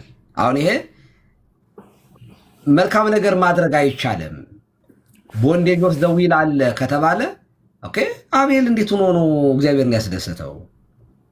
ኦኬ፣ እምነት ቀድሞ ተሰጥቶት ይላሉ ደግሞ መጡና ቦታው አይታወቅም መቼ እንደሚሰጠው። እኔ ቋጥራጭ ጥቅስ የለውም ያልኳችሁ ለዚህ ነው። እና የዳዊትን ሁሉ አንስቼባቸዋለሁ። ምንድነው አብደርጎት ገደብ ውስጥ ቤተ እግዚአብሔር ምን ወርሰ ቤት አጣን፣ በኃጥአን ቤት ከመኖር በእግዚአብሔር ቤት መጣል ይሻለኛል። ተፈሳይ ኮስማይ ቤሉን ቤተ እግዚአብሔር ናሐወር ወደ እግዚአብሔር ቤት እንሂድ ባሉኝ ጊዜ ደስ አለኝ። እነዚህ ሁሉ ፍላጎቶቹ መልካም ፍላጎቱ ቅንነቶቹን የሚያሳዩ ነገሮች በሙሉ ጥቅሶቹ የሚያሳዩት እንዲያውም ፈኑ ዴከ ማርያም የነቢያት ጮኸት ሁሉ ይሄ ነው አይደለ? ፈኑ ዴከ ማርያም እማ አንተ ፈኑ ብርሃነከ ወጽድቀከ፣ እነዚህ ብርሃንና ጽድቅህን ላክልን። አሁን የመሲሁን መዝሙር ቡሩክ ዘይመጽእ በስመ እግዚአብሔር ባረክናኩም በስመ እግዚአብሔር እግዚአብሔር ጊዜ ያስተራይለን እያሉ ኦግዚኦ አድህንሶ ኦግዚኦ ሰርሶ አቤቱ አሁን አድን፣ አቤቱ አሁን አቅና፣ ቀኝህን ላክልን፣ ብርሃንና ጽድቅህን ላክልን፣ መሲሁን ላክልን እያሉ ይህኑ ናፍቆት የሚያሳየው መልካም ምኞት እንዳላቸው ነው። በብሉይ ኪዳን የነበሩ ሰዎችም እግዚአብሔርን ይሹ እንደነበረ ነው መጽሐፍ ቅዱስ የሚነግረን። አይዶን እንደዚህ ያለ ከልት የሆነ ትምህርት በህይወቴ እንዲገጥሞኝ አያውቅም ምንም። እና ለማንኛውም ካላችሁ ግቡ። አንድ ደብተራ ከንቲባው የሚል አስገብቼ ፌት ነው መስጠት ከሲስ ይሄ ፔላጂያኒዝም እና ሴሚ ፔላጂያኒዝም የሚሉት ፔላጂያኒዝም ማለት በቃ ሰው በራሱ ኃይል በራሱ በተፈጥሮ አቅሙ ይድናል፣ እግዚአብሔርን ማስደሰት ይችላል፣ ለመንግስተ ሰማያት መብቃት ይችላል የሚል ነው። እንደው ራፍሌ በጣም ሲነገር ማለት ነው። ሴሚ ፔላጂያኒዝም የሚባለው የእግዚአብሔር ጸጋ ያስፈልገዋል፣ ግን መጀመሪያ የሚጀምረው ከሰውየው ነው ሙቡ ማለት ነው። እንቅስቃሴው ከሰውየው ይጀምራል፣ ከዛ የሰውየውን ጅማሬ እግዚአብሔር ያስቀጥልለታል፣ ያግዘዋል የሚል ነው። እሱማ ያለ እምነት እግዚአብሔር ደስ ማሰኘት አይቻልም እኮ ብሏል እኮ ዕብራውያን ምዕራፍ 11 ቁጥር 5 ላይም እኮ ይናገራል እኮ ያለ እምነት ዝም ብሎ ሰዎቹ በራሳቸው ዝም ብለው እግዚአብሔርን ሙሉ በሙሉ እኛ ደክሞ አይደለም የምንለው ፍሪ ዊል የነፃ ፈቃዱ ጸጋን መፈጸም የማይችል ሆኗል። አቅሙን አጥቷል። ጸጋ ተገፏል ስንል ያ ሙሉ በሙሉ የእግዚአብሔር ፈቃድ የማድረግ አቅሙ አንሷል ነው አይደል የምንለው? ያ እኛው ማለት የሰው ልጅ አንደኛ የድነትን መንገድ ሊያሳየው የሚገባ እግዚአብሔር ነው፣ ከውድቀት በኋላ ማለት ነው። ማለት የራሱ መንገድ እንደውም እኮ ምን ይላሉ? የሰው ልጅ ወደ እግዚአብሔር መድረስ ሲያቅተው አይደል እግዚአብሔር ወደ ምድር የመጣው። ማለት የሰው ልጅ ሞክሯል እኮ ፈላስፎቹ ያዳነን በቅዱሱ አጠራር የጠራን እግዚአብሔር ነው። አዎ የድህነትንም መንገድ ያሳየን እሱ ነው። እንዴት እንደምንድን ከወደቅንበት ከጠፋንበት ጥፋት እንዴት መዳን እንደምንችል ያሳየን እግዚአብሔር ነው። ያሳየን ብቻ ሳይሆን የምንድንበትን ስራ ይሰራልን ጸጋውን የሰጠን እሱ ነው። ስለዚህ ድነት ጅማሮ ከእግዚአብሔር ነው። የሰው ልጅ ተቀባይ ነው ማለት ነው። በድነት ጉዳይ ተቀባይ ነው ማለት የሰው ልጅ ጀማሪ ሆኖ እግዚአብሔር ረዳት አይደለም። በመዳን ጉዳይ እግዚአብሔር መንገድ አሳይ፣ እግዚአብሔር ጸጋ ሰጭ፣ እግዚአብሔር የመዳንን ስራ ሰርቶ እኛ ግን የምንቀበል ነን ማለት ነው። ስለዚህ በፍጹም እኛ ከዚህ ውጭ የሆነ እምነት የለንም አይደል? ኦርቶዶክሳውያን እግዚአብሔር የሰጠውን መንገድ ነው የምንቀበለው ለመዳን። የሰው ልጅ የሚድነው በዚህ መንገድ ነው ሲለን አሜን ነው ያልነው። እግዚአብሔር ቀድሞ ምንድነው አንደኛ ቆሮንቶስ ምዕራፍ 1 ላይ ምን ይላል? ዓለም በጥበቡ የእግዚአብሔርን ጥበብ መረዳት ስላልቻለ የዚህ ዓለም ነገር ሞኝነት ሆኗል ይላል አይደል? ስለዚህ ምን ይላል? እግዚአብሔር እሱ በፈቀደው እንደውም ምንድነው የሚለው? የእግዚአብሔር ሞኝነት ከሰው ልጅ ይልቅ ይጠበባል፣ የእግዚአብሔር ድካም ከሰው ይበረታል ይላል። እግዚአብሔር እኛ ልንገምተው ልናስበው በማንችለው መንገድ እግዚአብሔር ወርዶ ሰው ሆኖ ተሰቅሎ መከራ ተቀብሎ ነው የሚያድነን ብለን ኳልኩሌት አላደረግንም። ይሄ እግዚአብሔር ከዓለም በፊት እኛን ሲፈጥረን እንዲያርጎ ለማዳን አስቦ ያዘጋጀው መንገድ ነው። ስለዚህ እሱን ስንቀበል ነው የዳን ነው እንጂ እኛ ሪኮመንድ አድርገን የሆኑ ሰዎች ተሰብስበው ምናምን እስኪ በዚህ መንገድ አድነን ብለን ሀሳብ ሰጥተን እግዚአብሔር ያንን ሀሳብ ተቀብሎ አይደለም ያዳንን። ስለዚህ የሰው ልጅ በአጠቃላይ የተሰራለት ስራ ኦብጀክቲቭ የሆነውን ነገር ስናስብ ለሰው ሁሉ የተሰራው ስራ ከእግዚአብሔር የመጣ እንጂ ከሰው የተነሳ አይደለም። እግዚአብሔር ነው የመዳንን መንገድ ያዘጋጀልን፣ እሱን ነው የተቀበልነው። ሁለተኛ እያንዳንዳችን ወንጌል ስንሰማ ወንጌል ሲሰበከን በዚያ የምስራች በኩል የእግዚአብሔር ጸጋ እየመጣ ነው ወደኛ። ያ መንፈስ ቅዱስ ምንድነው ጸጋው? አንደኛ መንፈስ ቅዱስ ጳውሎስ ማንም በመንፈስ ቅዱስ ካልሆነ በቀር አንደኛ የምንድንበትን መንገድ ሰራ፣ እርሱ ሞተልን፣ ተሰቀለልን፣ በእኔ እመኑ አለ። ሰራልን መንገዱ እኔ ነኝ፣ ህይወት እኔ ነኝ አለ። ኦኬ እሺ ቀጥሉ። አሁንና መንፈስ ቅዱስ ደግሞ እንደገና ደግሞ መጥቶ በክርስቶስ እመኑ ብሎ ደግሞ ይወቅሳል አይደለ? ኃጢአተኞች በመጀመሪያ ለሰው ልጆች ሁሉ የተሰራው ስራ የእግዚአብሔር ስራ ነው።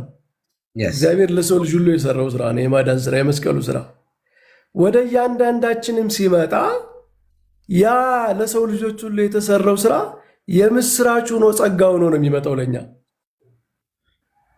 ስለዚህ ጸጋው ነው ወደኛ የሚመጣው ማለት ቃሉ፣ ስብከቱ፣ ወንጌሉ ወደኛ ሲመጣ ጸጋ እግዚአብሔር ሰው ልኮ እግዚአብሔር ቃሉን ልኮ የምስራቹን ስንሰማ ጸጋ ወደኛ እየመጣ ነው። ጸጋ ማለት ወንጌል ናት ብለናል አይደል? ቅድም የምስራቹ እሱን ስንሰማ ጸጋ ይመጣል። ጸጋ ደግሞ ከወንጌል ጋር ከእግዚአብሔር ቃል ጋር ሁልጊዜ መንፈስ ቅዱስ ኃይል አለ። ወንጌል በሰው ጥበብ በናቹራል እውቀት አይደለም የሚሰበከው። ሐዋርያትን ራሱ መንፈስ ቅዱስ ይከተላቸው ነበር ይላል አይደለ? ትንሣኤውን ሲሰብኩ በተአምራት በኃይል ያረጋግጥላቸው ነበር ይላል። የሊዲያን ልቧን ከፈተላት ይላል። ምን ማለት ነው? ወንጌልን ሰው ይነገረውና በጣም የኤክስትራኦርዲነሪ ነገር ነው የሚሰማው ማለት ነው። የምስራቹ ደስ ይላል፣ የእግዚአብሔር ፍቅር ነው የሚነገረው። በጣም ደስ የሚል ዜና ነው የሚሰማው። ግን እግዚአብሔር እንዴት ሰው ሊሆን ይችላል? እግዚአብሔር በምድር ላይ ወርዶ እንዴት ይመላለሳል? እግዚአብሔር እንዴት ይሞታል ብሎ ደግሞ ከባድ ነገር አለ። እሱን እንዲረዳ መንፈስ ቅዱስ ልቡን ያበራለታል፣ ብሮ ያደርግለታል፣ እንዲቀበለው ይረዳዋል። ከሰው ሊሚት በላይ የሆነ እውቀት ስላለ እቺ ሰማያዊ ጥበብ ነች። ወንጌል ላይ የምናየው ጥበብ የእግዚአብሔር ጥበብ እንደው እግዚአብሔር ዓለምን ከፈጠረበት ጥበቡ ዓለምን ያዳነበት ጥበቡ ይበልጣል አይደል የምንለው። ይሄን ጥበብ ማንኛውም ሰው ናቹራል በሆነ እውቀት ብቻ ይረዳዋል ማለት አይደለም። የመንፈስ ቅዱስ እርዳታ ያስፈልገዋል። ስለዚህ ያ የመንፈስ ቅዱስ እርዳታ ራሱ ጸጋ ነው። ስለዚህ ሰውየው ይሄ ተደርጎለት እግዚአብሔር ለሰው ልጆች ሁሉ የሰጠው የወንጌል የምስራች ጸጋ ሆኖ መጥቶ ተነግሮት እንዲሰማ ደግሞ መንፈስ ቅዱስ ረድቶት፣ ግን ዋናው ጉዳይ ሪስፖንድ ማድረግ አለበት። መቀበል አለበት። ይህንን ደግሞ አሁን በጣም ጥሩ እየሄድንበት ስለሆነ ነው። በጣም ደስ ብሎኛል። አሁን ክርስቶስ የድህነትን ስራ በመስቀል ላይ ሰራለን በራሱ እግዚአብሔር እንዲሁ ዓለምን ወደደ፣ ከዚያ የሚወደው ልጁን ለዓለም ሰጠ። ልጁ ደግሞ ልሙት ልሰቀል ብሎ መጣ፣ ሞተልን፣ ተሰቀለልን፣ ነፍሱ ስለኛ ሰጠ። አሁን ይሄ እዚህ ላይ የማንም ኮንትሪቢሽን የለበትም። ከዚያ ግን እኔ ብሄድ ይሻላችኋል ይላል ዮሐንስ ወንጌል ምዕራፍ 16 ላይ ብሄድ ይሻላችኋል፣ እኔ እንዲሄድ ይሻላል፣ እኔ ባልሄድ አጽናኙ ወደ እናንተ አይመጣምና እኔ ብሄድ ግን እርሱን እልክላችኋለሁ አለ። እሺ እሱም መጥቶ ስለ ኃጢአት፣ ስለ ጽድቅም፣ ስለ ፍርድም ዓለምን ይወቅሳል አለ። ማን? አጽናኙ መንፈስ ቅዱስ። ማንን? ዓለምን ነው የሚወቅሰው። ዓለምን ነው፣ ኃጢአተኛውን ዓለም ነው የሚወቅሰው። ምክንያቱም ስለ ኃጢአት ይወቅሳል። ቀጠለና ስለ ኃጢአት በእኔ ስለማያምኑ ነው አለ። መንፈስ ቅዱስ መጥቶ ኃጢአተኞችን ይወቅሳል። እነዚህ ኃጢአተኞች ደግሞ ምንድነው ምክንያታቸው የሚወቀሱበት? በእኔ ስለማያምኑ ነው አለ ስለ ኃጢአት። ስለ ጽድቅ ደግሞ ወደ አብ ስለሚሄድ ነው። ይሄ እውነት የተገለጠ እውነት ነው። ከዚህ በኋላም ስለማታዩ ነው አለ። ስለ ፍርድም የዚህ ዓለም ገዥ ስለተፈረደበት ነው ይላል።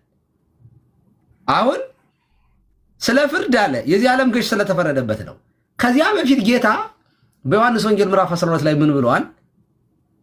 የዚህ ዓለም ፍርድ ደርሷል አለ። የዚህ ዓለም ገዥ ይጣላል አለ። እኔም ከምድር ከፍ ከፍ ያልኩ እንደው ሁሉን ወደ እኔ ስባለሁ ብለዋል። ከመስቀሉ በፊት የተናገረው ነው ይሄ። የዚህ ዓለም ገዥ ይጣላል። አዎ ይጣላል። የዚህ ዓለም ገዥ ሲጣል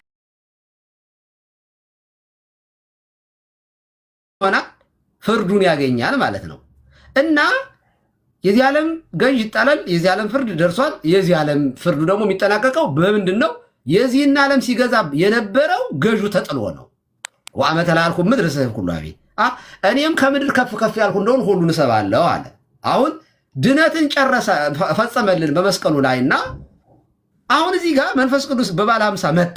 አሁን ይሄ አጽናኙ ይመጣል ብሎ የተነገረለት አጽናኙ ባለ 50 ላይ መጣ። አሁን በሐዋርያት ላይ በወረደ ጊዜ ሐዋርያት ላይ ያስተምራሉ። እንደገና ህዝቡ ደግሞ ወተናገሩ በነገረ ሁሉ ባሉት በየሀገር ቋንቋ መናገር ጀመሩ። ሐዋርያት እዛ ህዝቡ ያዳምጥ ነበረ። መንፈስ ቅዱስ ይወቅስ ነበረው በህዝቡ ላይ። ህዝቡን እየወቀሰ ነበረ። እመኑበት፣ ኃጢአተኞች ናችሁ፣ በክርስቶስ የማያምን ሰው ኃጢአተኛ ነው ብሎ ጌታ። የመንፈስ ቅዱስ ስራ እዚህ ውስጥ ምንድን ነበረ? ህዝቡ ላይ በክርስቶስ እንዲያምን መንፈስ ቅዱስ ይወቅስ ነበረ። በሐዋርያት ላይ አድሮ ያስተምራል፣ በህዝቡ ጆሮ ደግሞ ይወቅሳል። አሁን በቃሉ በኩል ማለት ነው። ከዚያ ወንድሞች ምን እናድርግ ታዲያ አሉ። ተወቀሱና 3000 ነፍሳት ኮንፈርም አደረጉ። ወቀሳቸውን አሜን ብሎ ተቀበሉ። ምን ተንግበር አሉ። እናንተም ስታስተምሩን መንፈስ ቅዱስ ወቅሷቸዋል። ስለዚህ ለመንፈስ ቅዱስ መልስ እየሰጡ ነው። ለተሰበከው ወንጌል መልስ መስጠት ጀመሩ። ምን ብለው ምን እናድርጋሉ? ከዚያ 3000 ነፍሳት እሺ ያሉት ይህንን የተቀበሉት ምን ሆኑ? ተጠመቁና ከኃጢአታችሁ እንዲደመሰስ ተጠመቁ፣ የመንፈስ ቅዱስ ጸጋ ትቀበላላችሁ ይላቸዋል። የመንፈስ ቅዱስ ጸጋ ትቀበላላችሁ፣ በጥምቀት የሚገኘውን የልጅነት ጥምቀት፣ የልጅነት ጸጋ። እዚህ ላይ መረዳት ያለብንና እንድናየው የምፈልገው ኦኬ፣ አሁን ቦንዴጅ ኦፍ ዘ ዊል ውስጥ ናቸው ያሉት እንበል፣ የስርዓት ውስጥ ኦኬ። እነዚህ 3000 ነፍሳት የፈቃድ ስርዓቱን ፈቶላቸው አመኑ ብለው ጴንጤዎቹ አመኑ ንበል። ልብ አድርጉ። ይሄ ማለት የጴንጤዎቹ ማለት አንችልም። ጴንጤዎቹ ይሄን አይቀበሉም አንዳንዶቹ። ይሄ ሉተራን። ከዚያ ግን ልብ አድርጉ 3000 ነፍሳት ብቻ አይደሉም እዚያ ባለ 50 ላይ የነበሩት። በነገራችን ላይ 3000 ነፍሳት ተጨመሩ ተባለ እንጂ በመጠቅላላ ህዝቡ በሙሉ እዛ ውስጥ የነበረው በሙሉ ተጨመረ አልተባለም። ስለዚህ ሪጀክት ያደረጋለ ማለት ነው። ያልተጠመቁ ኦሆ ያላሉ፣ እሺ በጀ ያላሉ፣ ምን ተንግበር ያላሉ አሉ። መንፈስ ቅዱስ ግን ወቅሷል። እነዚያኞች ሪጀክት ነው የሰክረዋል ምናምን ጉሽ ጠጅ ጠጥተዋል ምናምን ያሉ አሉ፣ ያሾፋሉ እኮ።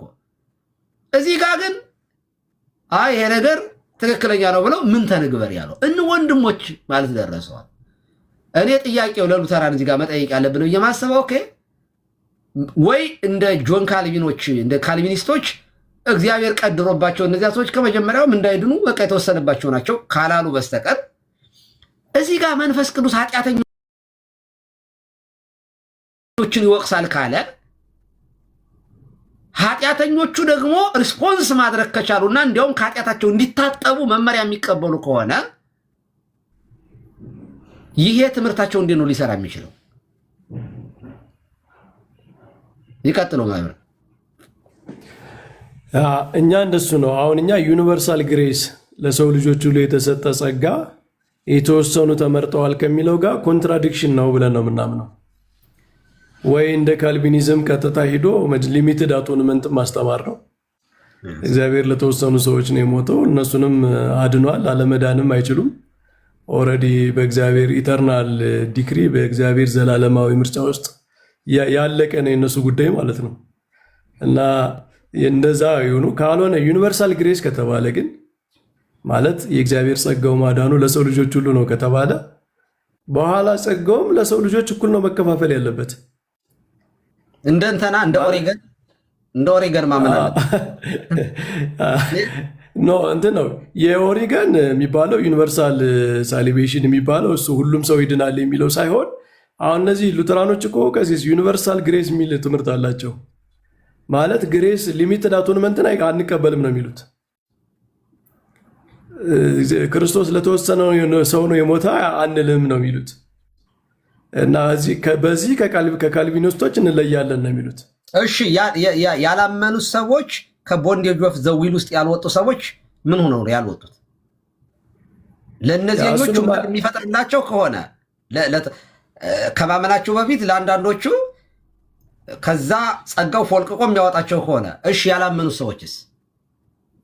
ያ ሚስትሪ ነው ይላሉ። ቀሲስ ሚስትሪ ነው ይላሉ፣ ሚስጥር ነው ይላሉ። እና እንደውም ምን ይላሉ መሰለዎት እንደ እነዚህ ኦርቶዶክሳን እና ሌሎቹም ካቶሊክም እንግዲህ እንደዚህ ሚስጥር ነው ስንላቸው ለምንድን ነው ማይሰሙት? እነሱ ሚስጥር የሚሉት ብዙ ነገር አለ አይደል ይላሉ። እና እኛ እኮ ሚስጥር ነው ስላሉ ሳይሆን ሚስጥር ያልሆነውን ነገር ሚስጥር ስላሉ ነው እኛ የተቃወምነው። በመጽሐፍ ቅዱስ ሚስጥር አይደለም። በቃ ሰው ሪጀክት ያደርጋል፣ ነፃ ፈቃድ አለው ለተቀበሉት። ሁለተኛ ደግሞ ምስጢረ ነፃ ፈቃድ አላሉም እነሱ። እኛ ምስጢረ ቁርባን፣ ምስጢረ ጥምቀት ብለናል። ምስጢር ነው እና ሚስጥር ስላሉ ሳይሆን ሮንግ የሆነ ሚስጥር ስለሆነ ነው። ምንድነው ሮንግ ሎኬሽን ላይ ነው ያስቀመጡት ሚስጥር የሚለውን ነገር። ያለ አግባብ ሚስጥር ያልሆነን ነገር ሚስጥር አትበሉ ነው። በቃ እግዚአብሔር የሚለይበት መንገድ በእምነት ነው። በቃ ይሄ ግልጽ ነው። እምነት ታዲያ ታላቅ የሚሆነው ምን ስለሆነ ነው ታዲያ? አንዱ እኮ የሚለይ እምነት ስለሆነ ነው አይደል? የሚድኑትን ከማይድኑት የሚለየው እምነት ስለሆነ ነው። የሚለየው ኢተርናል ኢሌክሽን ከሆነ እምነት ዝም ብሎ ትራንዚተሪ የሆነ ነገር በመካከል እንደ ምክንያት ብቻ ሆኖ የሚገባ ከሆነ እምነት መጽሐፍ ቅዱስ ላይ የተሰጠውን ትልቁ ዋጋ ራሱ እነሱ ሚኒማይዝ እያደረጉት ነው። ማለት እምነት ኢቨን የእነሱ ጀስቲፊኬሽን ባይ ፌዝ አለውን የሚለው ራሱ በኢተርናል ኢሌክሽን ጭቆና ውስጥ ገብቷል። ባይዘወይ ይሄ የጀስቲፊኬሽን ባይ ፌዝ አለውን የሚለው አስተምሯቸው ራሱ ዘላለማዊ ምርጫ በሚለው ውስጥ ተጨቁኗል። እነዚህ ኦሃዮ ሲኖድ ውስጥ ያሉት ሉተራን ባይዘወይ ሁለት እይታ አለ። ከዚህ በዚህ ኢንቱዊቲቭ ፊዴ የሚል በእምነት ነው የሚመረጠው የሚለው የሚቀበሉ አሉ። እና እነዚህ ዶሚኔት ተደርገው ምናምን አሁን ሚዝሪ ሲኖድ በሚባል እነዚህ አባንትን በቃ ዶሚኔት ተደርጓል ያኛው ማለት ነው። እና እነዚህ የኦሃዮቹ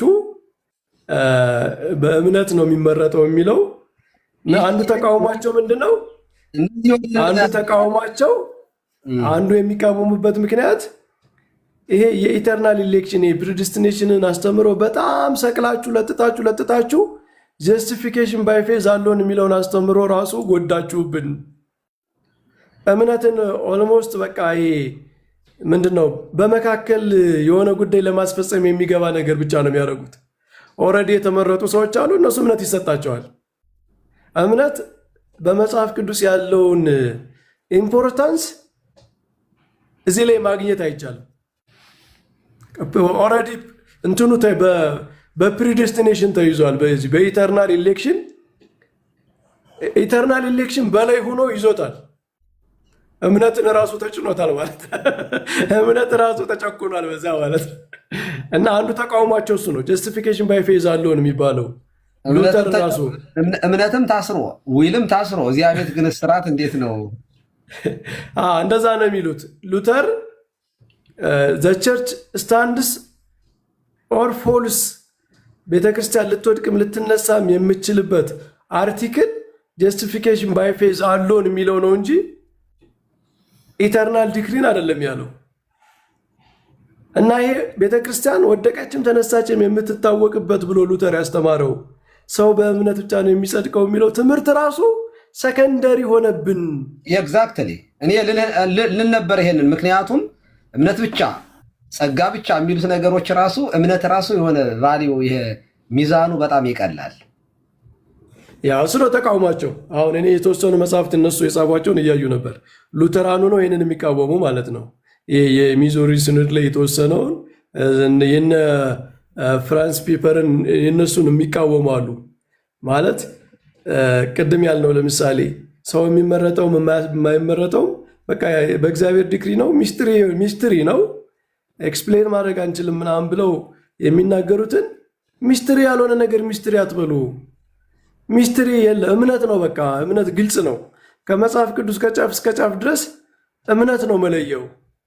ያመነ ይድናል፣ ያላመነ አይድንም። ስለዚህ የእምነትን ዋጋ ራሱ ሰከንደሪ እያደረጋችሁት ነው ተቃውሞ ማለት ነው። እኛም ይህንን እንስማማበታለን ማለት ለእምነት የተሰጠው ዋጋ በኢሌክሽን ተያዘ እና ሌላው ደግሞ ችግር ቀሲስ ምን ይላሉ መሰሎት? አይ እንደዛማ ከሆነ እግዚአብሔር ዓለምን የሚያድነው ሰውን የሚያድነው እምነቱን እያየ ከሆነ እግዚአብሔር ዲፔንደንት ነው ማለት ነው በሰው ላይ። እግዚአብሔር የሚመርጥ ራሱ በራሱ ይሄ ዲቫይን ሲምፕሊሲቲ ምናምን የሚሉት አለ። እግዚአብሔር በምንም ዲፔንድ ሳይሆን ነው የሚመርጥ። ሲወስን ውሳኔ ሲወስን የሆነን አካል አይቶ ምናምን መሆን የለበትም። ኢሌክት ሲያደርግ ሲመርጥ የሚድኑትን ሲመርጥ ከሰው ላይ ያለውን የሆነ ነገር አይቶ ከሆነ አንደኛ ፔላጂያኒዝም ይሆናል ይላሉ፣ እሱን እንሄድበታለን። ሁለተኛ ግን የእግዚአብሔር ሶቨርኒቲ፣ እነዚህ ፕሪዲስቲኔሽን የሚያስተምሩ ሰዎች የእግዚአብሔር ሶቨርኒቲ ጠበቃዎች ነን ብለው ነው የሚያስቡት። አይተው ከሆነ ብዙዎቹ ስማቸው ራሱ የቲክቶክ ስማቸው ሶቨርኒቲ ምናምን የሚል ነው።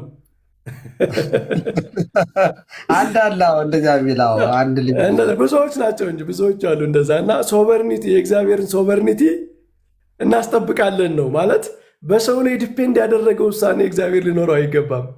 የእግዚአብሔር ውሳኔ ከሰው ውጭ መሆን አለበት የሚል ነው። እና አሁን እነዚህን ሰዎች የምንጠይቃቸው ጥያቄ እግዚአብሔር እምነትን አይቶ አይወስንም። የሰውን እምነት አይቶ አይደለም የመረጠው። በፎርኖሎጂ ቀድሞ በእምነት አይቶ አይደለም የመረጣቸው። ይሄ ከሆነ ሶቨርኒቲውን ይጋፋል ከተባለ ክርስቶስ እንዲሰቀል እግዚአብሔር ከዓለም በፊት የወሰነው ምንን አይቶ ነው ታዲያ? ምንንም ነገር ሳያይ ነው? የሰውን ልጅ ኃጢአት ሳያይ ነው ክርስቶስ እንዲሰቀል እግዚአብሔር በዘላለም የወሰነው? ዝንቱ ነዳይ ጸርሃው እግዚአብሔር ሰው ያ ድሃ ተጣራ እግዚአብሔር ሰማው። ኢቭን መስቀል ራሱ ቀሲስ መሰቀል መሞት፣ በመስቀል ላይ መሞት ከኃጢአት ውጭ ትርጉም አለው ማለት ኃጢአት ባይኖር አዳም ኃጢአት ባይሰራ የሰው ልጅ ባይበድል መሰቀል እኮ ኢቪል ነገር ነው፣ ጥሩ ነገር አይደለም። መከራ መቀበል፣ መሞት፣ መገረፍ፣ በመቃብር ውስጥ ማደር እግዚአብሔር የሰውን ልጅ ኃጢአት አይቶ ነው እንጂ ይህንን የወሰነው ከሰው ልጅ ኃጢአት ውጭ ይሄ ሊወሰን አይችልም ቀድሞ። ስለዚህ የሰው ልጅ ኃጢአት በመስራቱ የእግዚአብሔርን ሶቨርኒቲ ተጋፍቷል ማለት ነው። ምክንያቱም እግዚአብሔር በኖርማል ሁኔታ የሰውን ልጅ ሳያይ ሊወስነው የማይችለውን ውሳኔ ሰው ኃጢአት በመስራቱ ምክንያት አስወስኗል። አይደለም የሆነው? ምክንያቱም በኃጢአት ባይሰራ ኑሮ አዳም ኃጢአት ወይ የአዳም ኃጢአት መስራት ራሱ የእግዚአብሔር ውሳኔ ነው ካልተባለ በቀር ይሄም ኢተርናሊ ዲክሪ ነው ካልተባለ በቀር አዳም ራሱ ኃጢአት መስራቱ በገነት ውስጥ እግዚአብሔር የወሰነው ነው ካልተባለ በቀር ጥቅስ የለውም ያልሆት። ለዚህ ነው አንቱ አሁን መጽሐፍ ቅዱስ ይሄ ትምህርት አሁን የእንትን አንኮንዲሽናል ኢሌክሽንን ለመጥቀስ የመረጣቸውን አጸደቃቸው ያጸደቃቸው ምናምን የሚል የተለያዩ ጥቅሶች ይጠቅሳሉ። ያዕቆብን ጠላው ኤሳውን ወደድኩ፣ እንትን ኤሳውን ጠላው ያዕቆብን ወደድኩ፣ ይኸው እንደዚህ ይላል ብለው የሚጠቅሱት ነገር እንደዚህ እንኳን የሚጠቀስ እንኳ የለውም። አሁን ይሄ የሉተራን ትምህርት። ለማንኛውም መምህር በረከት በጣም ጥሩ ሂደውበታል። እስኪ ታላቁ የመጨረሻ አንዲት አረፍተ ነገር ልጨምር ቀሲስ።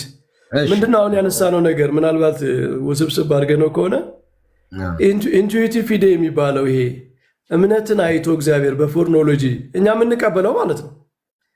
እኛ እኮ የፕሬዲስቲኔሽን ትምህርት እኮ በሁሉም አብያተ ክርስቲያናት አለ። ግን ምንድን ነው እግዚአብሔር ቀድሞ የወሰነ ማለት ቀድሞ አወቀ ነው ብለን ነው የምንተረጉመው። ቀድሞ እውቀቱ ነው ያወቀው። ምንድን ነው ቀሲስ አምነው ክርስቶስን እንደሚከተሉ ነው የታወቀው። ይሄ የእግዚአብሔርን ቀድሞ ኢንቪው ኦፍ ፌስ በእምነት እይታ መምረጥ፣ እግዚአብሔር እምነትን አይቶ መምረጥ የሚለው የእግዚአብሔርን ሶቨርኒቲ የሚጋፋ ከሆነ ኢንቪው ኦፍ ሲን ኃጢአትን አይቶ ልጁን ለመላክ መወሰኑ ራሱ የእግዚአብሔርን ሶቨርኒቲ አብሮ ይጋፋል እና ሎጂካል ኮንትራዲክሽን ይፈጥራል በክርስትና ትምህርት ውስጥ ማለት ነው። ይሄንን ለማለት ነው። እሺ ቀሲስ ሲቀጥሉ ሌሎች ታላቁ ይቀጥላል። ፍትሁ ራሱ የእግዚአብሔር ፍትህ የለም። አሁን እዚያ ውስጥ ፈልጋችሁ አታገኙትም። እኔ ይህን ትምህርት ስሰማ ያመኛል። ማለት የእግዚአብሔርን ደግነት፣ የእግዚአብሔርን ርኅራኄ፣ የእግዚአብሔርን ፍትህ አጣዋለሁ። በቃ የመጨረሻ አንድን ህፃን ልጅ ዘይስእኖሙ ለህፃናትም ከርሰሞሙ ይሄ በ40 እና በ80 ቀን መልካ ህፃናት የተሳለባቸው ልጆች ሲሞቱ ቀጥታ ሲሆን የሚከት እና በቃ ህፃን ልጅ ከእናቱ ማይፀን የወጣ በቃ የሆነ የሚወርቅ ልጅ በጣም ስታዩት የሚያሳሳ ልጅ ለሲኦል ፈጥሮ ሲወስዱ ሲንጨረጨር አስባችሁታል? እና ይሄንን ከእግዚአብሔር ባህሪ ጋር እዩት። ማለት ከእግዚአብሔር ምሕረትና ደግነት ጋር አይታችሁ ህፃናትን እግዚአብሔር ዝሞ አስቀድሞ ፈጥሮ ሲኦል ውስጥ ሲንጨረጨሩ ሲያለቅሱ የሚስቅ የሚሳለቅ በቃ የማያዝን እና እኔ ይህንን እግዚአብሔር እንዲያው ፊቴንም አንድ ቀን ዞር ብዬ ማየት አልፈልግም። በቃ በዚህ ውስጥ የሚታየኝ አጋንንት ነው። እውነት ለመናገር በሰዎቹ ሰይጣን እንኳ ብያለሁ። ሰይጣን እንኳ ፍትሃዊ ነው ሲኮንን፣ በክርስቶስ የማያምን ሰው ነው አልፈልግም ብሎ መርጦ አይተው። በክርስቶስን የማያምን ሁሉ ያሰቃያል። ደግሞ የእሱ የሆኑትን ደግሞ መንግስቱን አጽንቶ ይይዛል። እዚያ ማቴዎስ 12 ላይ በእፎ ትጸን መንግስቱ። ሰይጣን የሚያወጣው ከሆነ እዚያ የሚተረክ እንደውም አንድ ታሪክ አለ። ወንድማማቾችን አጋድሎ ይመጣል። ይሄ ወልደ ማሪት ዮሐንስ ወልደ ማሪት ያየው ማለት ነው። መምልክ የጣዖት ነው አባቱ መስዋዕት ሊሰዋ ነው ሄደው። ከዛ ልጁን ዮሐንስን ጠብቀኝ ብሎት ሄደ። ከዛ መስዋዕት ይሰዋል አጋንንት እና ምንድነው ይሄ ወልደ ዮሐንስ ያየው ህፃን ነው። ራእይ ያይ ነበረ በጣም በሚገርም ሁኔታ ማለት ነው። እና ወንድማማቹን አጋድሎ ይመጣል። ከየት መጣህ ይለዋል። ዙፋን ላይ ተቀምጦ ሰይጣን ወንድማማቾችን አጣልቼ አጋድዬ መጣሁ። በስንት ቀን? በ20 ቀን ውጣ። ባልና ሚስትን አፋትቼ መጣ ውጣ። በስንት ቀን? በ10 ቀን ምናምን በ2 ዓመት። መጨረሻ ላይ ገዳ መናኙን ዓለማዊ ስራ ሰርቼ መጣሁ ይለዋል። በስንት ጊዜ ስለ እድሜ ዘመኑን ሙሉ ታግዬ ይላል። ይህንንስ ሊሾሙት ይገባል ብሎ ዙፋኑን ይለቅለታል። እና ሰይጣን እንኳ ምን መንግስት አለው ቢሉ ብለው ነው አባቶች። ምን መንግስት ሰይጣን እንኳ እርስ በርሱ ተደጋግፎ እኮ ነው እኛን የሚያሳስተው። ባይደጋገፍ ኑሮ እኮ እናርፍ ነበር የተወሰነ። እውነት መናገር ሰይጣን እርስ በርስ ጦርነት ቢገጥም ኑሮ እኛም ሰላም እናገኝ። ሰይጣን እንኳ ለወዳጁ እንዲህ ወዳጆቹ የካልቪኒስቶች እግዚአብሔርና ይሄ ሉተራን እግዚአብሔር ግን እኔ እፈልግሃለሁ ጌታ ወይ እያልኩት እንኳ አይፈልገኝም። ዞር በል ነው የሚለው። ፈጣሪ ሳልለው ፈጥሮ ህፃናት ልብ አድርጎ በሰራው ታዲያ አይደለም። ፈጣሪ ሳልለው ራሱ ይፈጥርና አንተ ሲኦል ትገባታለህ አንተ እና ሳስበው ሙታን የለም ብዬ እዚሁ ብቀር ይሻለኛል። እውነት ለመናገር ቀጥል ታላቁ። አራይ በጣም መሰረታዊ ሀሳቦች ነው ያነሱት። የመምህር በረከትም እንደዚሁ ወጡን ለመምህር በረከት ተመልሰው ወጡ ነበረ። ቆይ ካሉ አስገባቸዋል። አንድ ሌላ የሚያስደነግጥ ነገር ልጨምርላችሁ።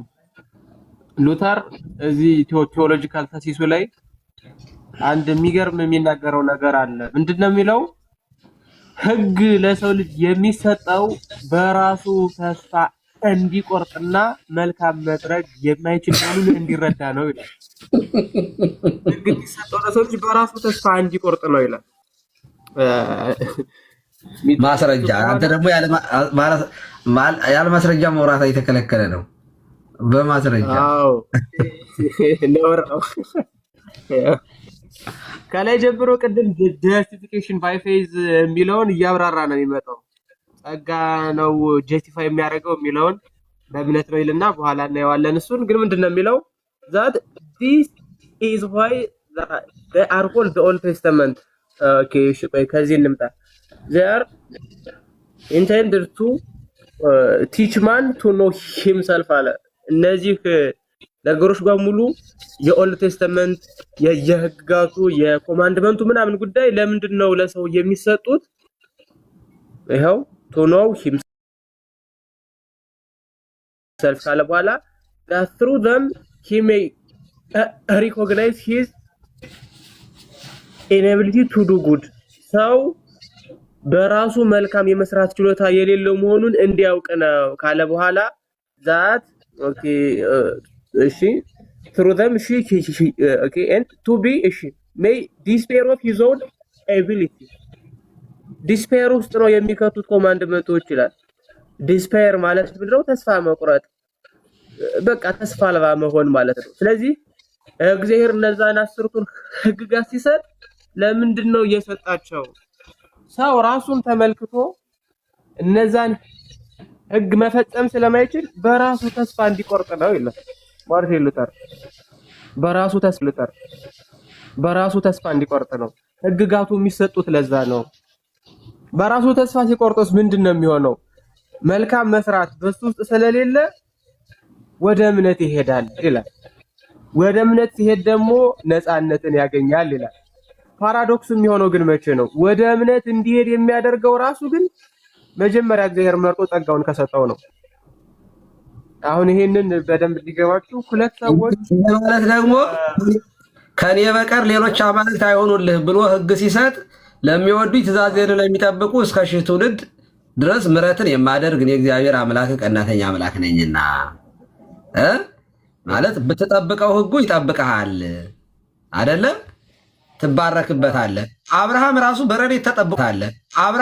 በረድኤት ተጠብቆበታል። ባይዘው ይሄን ራሱ ዜሮ ያደርጋል ማለት ነው ህጉ ማለት ለአብርሃም የግዝረቱ በረድኤት ተጠብቆበት ሙሴ ይሄንን በመጠበቁ ተስፋውን በደብረ ታቦር አይቶ የለ እንዴ? ተስፋ እንዲቆርጥ ነው ከሆነ በቃ በራሱ ተስፋ እንዲቆርጥና መልካም የማድረግ ችሎታ የለኝም ወደሚል ድምዳሜ ለመድረስ ነው ህግ የሚሰጠው የሚለው ትምህርት እንመለስበታለን። ግን ታዲያ እንዴት ነው ከዚህ ነገር ነፃ የሚወጣው የሚለውን ሲያብራራ በእምነት ብቻ ነው ይላል። በእምነት ብቻ ነፃነትንና ይሄ ምንድነው ኮንትሪሽን ወይም ከባርነት ነፃ የሚወጣው በእምነት ብቻ ነው ይላል። ኦኬ እሺ በእምነት ብቻ ከሆነ የሚወጣው ጸጋው ምንድነው የሚያስፈልገው የሚል ጥያቄ ሲነሳ ማመኑ ራሱ ጸጋ በመሆኑ ያንን ጸጋ ደግሞ እግዚአብሔር የሚሰጣቸው ቀድሞ ለወሰናቸው ሰዎች ነው። ስለዚህ ምን ይሆናል? ፓራዶክሲካል የሚሆነው ነፃ የምትወጣው በእምነት ብቻ ነው። ነገር ግን በእምነት ብቻ የምትወጣበት ያ ጸጋ የሚሰጥ ቀድሞ እግዚአብሔር ከመረጠህ ነው። ያ ማለት እኔ ምንም እንኳን ህጉን የመጠበቅ ዝንባሌ ባሳይም የፈለኩትን ተጋድሎ ባደርግም ያንን ነገር ገና እግዚአብሔር መርጦ ካልሰጠኝ በስተቀር ምንም የማመጣው ነገር የለም ማለት ነው። ስለዚህ ኃጢአተኛም ጻድቅም ሰው የለም ማለት ነው። የክርስትና ትልቁ ተልእኮ ምንድነው? የክርስቶስን የመከራ መስቀል ተሸክሞ በየዕለቱ ክርስቶስን መከተል ነው። ይሄ ደግሞ ሰው ፈቅዶና ወዶ የሚያደርገው ነገሩ ነው። የሚወደኝ ቢኖር የመከራውን መስቀል ተሸክሞ ይከተለኛል። አሁን ይሄ እኮ ድርሻውን ለሰው ሰጥቶ ነው የሚናገረው። የሚወደኝ ቢኖር ማለት ምንድነው? እንድትወደኝ አስገድድሃለሁ ይማለኝ ዘይፈቅር ይትወልኝ ይማለኝ። አዎ የሚወደኝ ይከተለኝ ቢኖር ማለት የፍቅርን ወይም የመውደድ ችሎታን የሚሰጠው ለሰዎች ነው። ከዛ መስቀሉን ተሸክሞ ይከተለኛል። መከተልስ ሰው ወዶ ፈቅዶ ነው ክርስቶስን የሚከተለው። የሚከተሉት ወደ ክርስቶስ ምልአት ልክ ያድጋሉ። ቅዱስ ጳውሎስ በኤፌሶን መልእክቱ ምዕራፍ 3 ላይ እንዳስቀመጠው ማለት ነው። የመከራውን መስቀል ተሸክመው የማይከተሉትስ ምን ይሆናሉ? ከክርስቶስ ምልአት ይጎድላሉ፣ ወደ ተመኙት መንግስት፣ ወደ ዲያብሎስ መንግስት ይጨመራሉ ማለት ነው። ስለዚህ ይሄ ሰው ወዶና ፈቅዶ የክርስቶስን የመከራ መስቀል ተሸክሞ መከተልና መቅረት የሰውየው የነጻ ፈቃድ ውሳኔ ነው። ሉተር ግን ይሄንን ሁሉ ይደመስስና የጌታን ትምህርት ይደመስስና የሚያምንብኝ ቢኖር የሚለውን እንደዚህ የሚያደርግ ቢኖር የሚለውን ያንን ሁሉ የክርስቶስ ትምህርት ይደመሰስና ከመሰረቱም ሕግጋት የሚሰጡት ተስፋ እንድንቆርጥና በራሳችን መልካም ማድረግ እንዳንችል እንድንረዳ ነው ብሎ ስለሚነሳ የእምነት ጉዳይ የጸጋ ጉዳይ ከመጀመሪያውም ቢሆን ገደል ይገባል ማለት ነው። ለምን? ሕግጋቱ የሚሰጡት እኛ ተከትለናቸው የመዳን መንገድ እንዲሆኑልን ሳይሆን በራሳችን ተስፋ ቆርጠን ቁጭ እንድንል ነው ማለት ነው። ሕግ ለምንድን ነው የሚሰጠው ከተባለ በእኛ ግን በመጽሐፍ ቅዱሱ ትምህርትና በክርስትናው ትምህርት ማለት ነው ሕግ የሚሰጠው ሕግጋት ወደ እግዚአብሔር መድረሻ መንገዶች ስለሆኑ ነው። እነዛን ሕግጋቶች ተከትለን ክርስቶስ ወዳሰበልን ወደ ሰማያዊ መንግስት እንደርስባቸዋለን። ሕግጋትን ዳዊት በመዝሙሩ ምን ይላል? ሕግን ብትጠብቀው ይጠብቅሃል አይደለ? ይስሐቅም ይሄንን በደንብ አድርጎ ነው የሚተረጉመው። እንደውም እኛ ሳይሆን የምንጠብቃቸው እነሱ ነው የሚጠብቁን ይላል። ሕግጋቱን ማለት ነው። እኛ በምን አቅማችን ነው እነሱን የምንጠብቅ? እነሱ ይጠብቁናል አለ። ትክክል ነው። አትዘሙት፣ አትግደል የሚለውን ሕግ ብንጠብቀው እነሱ ከሞት ይጠብቁናል። ስለዚህ እነዚህ ሕግ ከእግዚአብሔር ወደ ሰው የሚመጡት ለምንድን ነው? የመዳኛ መንገዶቻችን ሆነው ገና እግዚአብሔር ሲፈጥረን ላሰበልን ከፍታ ለዚያ ከፍታ መታያ ሆነው ወደዚያ መድረሻ መሰላል ሆነው ነው ሕጎች ለሰው የሚሰጡት ማለት ነው። የሚፈጽመውን ሊያበቁት ሊያሳድጉት እግዚአብሔር በዘሌዋውያን ላይ ቅዱስ ነኝና እናንተ ቅዱሳን ሁኑ ያለውን ሕግ ለመፈጸም የሚያስችሉ መንገዶቻችን ናቸው። ማርቲን ሉተርስ ምንድን ነው የሚለው? እነዚህ ሕግጋት የሚሰጡት እኛ ወደ እግዚአብሔር እንድንደርስባቸው እግዚአብሔርን መስለን የምንኖርባቸው መንገዶች ሳይሆኑ ሰው በራሱ ምንም ማድረግ የማይችል ደካማ ፍጥረት መሆኑን እንዲረዳና በራሱ ተስፋ ቆርጦ እንዲኖር የሚያደርግ ነው ይላል። አሁን ይሄ ከክርስትና አንጻር አይደለም፣ ሎጂካሊ ራሱ ትክክል ነው። ከዓለም ራሱ አሁን የዓለም ሕግ ራሱ የዓለም ሕግ የወጣው ሰዎችን ለማሳሰር ነው እንደማለት ነው።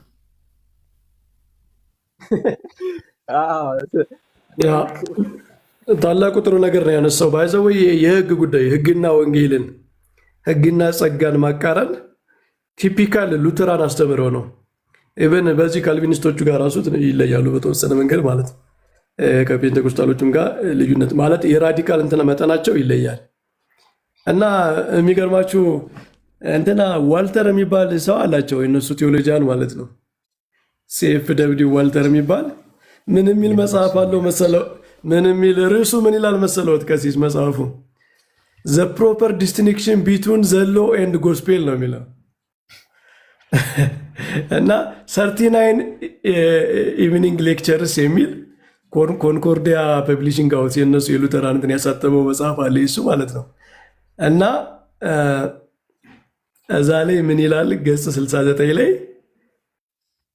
the first manner of confounding law and gospel is the one most easily recognized and the grossest ይላል። it is adopted for instance by papists የሚሏቸው ሮማውያንን ነው፣ ሮም ካቶሊክን ማለት ነው።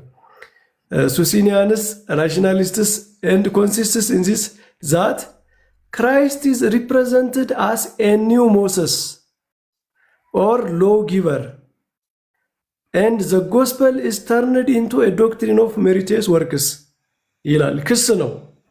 የመጀመሪያው ክስ ምንድነው?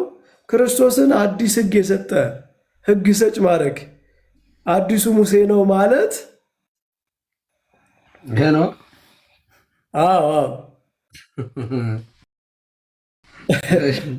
ይሄ ማለት ወንጀል ነው። በሉትራን ክርስቶስን አዲሱ ሙሴ ነው ሕግ ሰጭ ነው ማለት ራሱ የመጀመሪያው ችግር ነው ይላል። እና የሚገርማችሁ ጥንታውያን አባቶች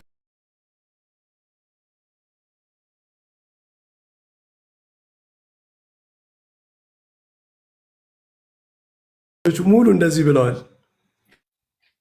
ለምሳሌ ሄሬኒዮስ ቅዱስ ሄሬኒዮስ አጌንስት ሄረሲ ቡክ 4 ቻፕተር 34 ላይ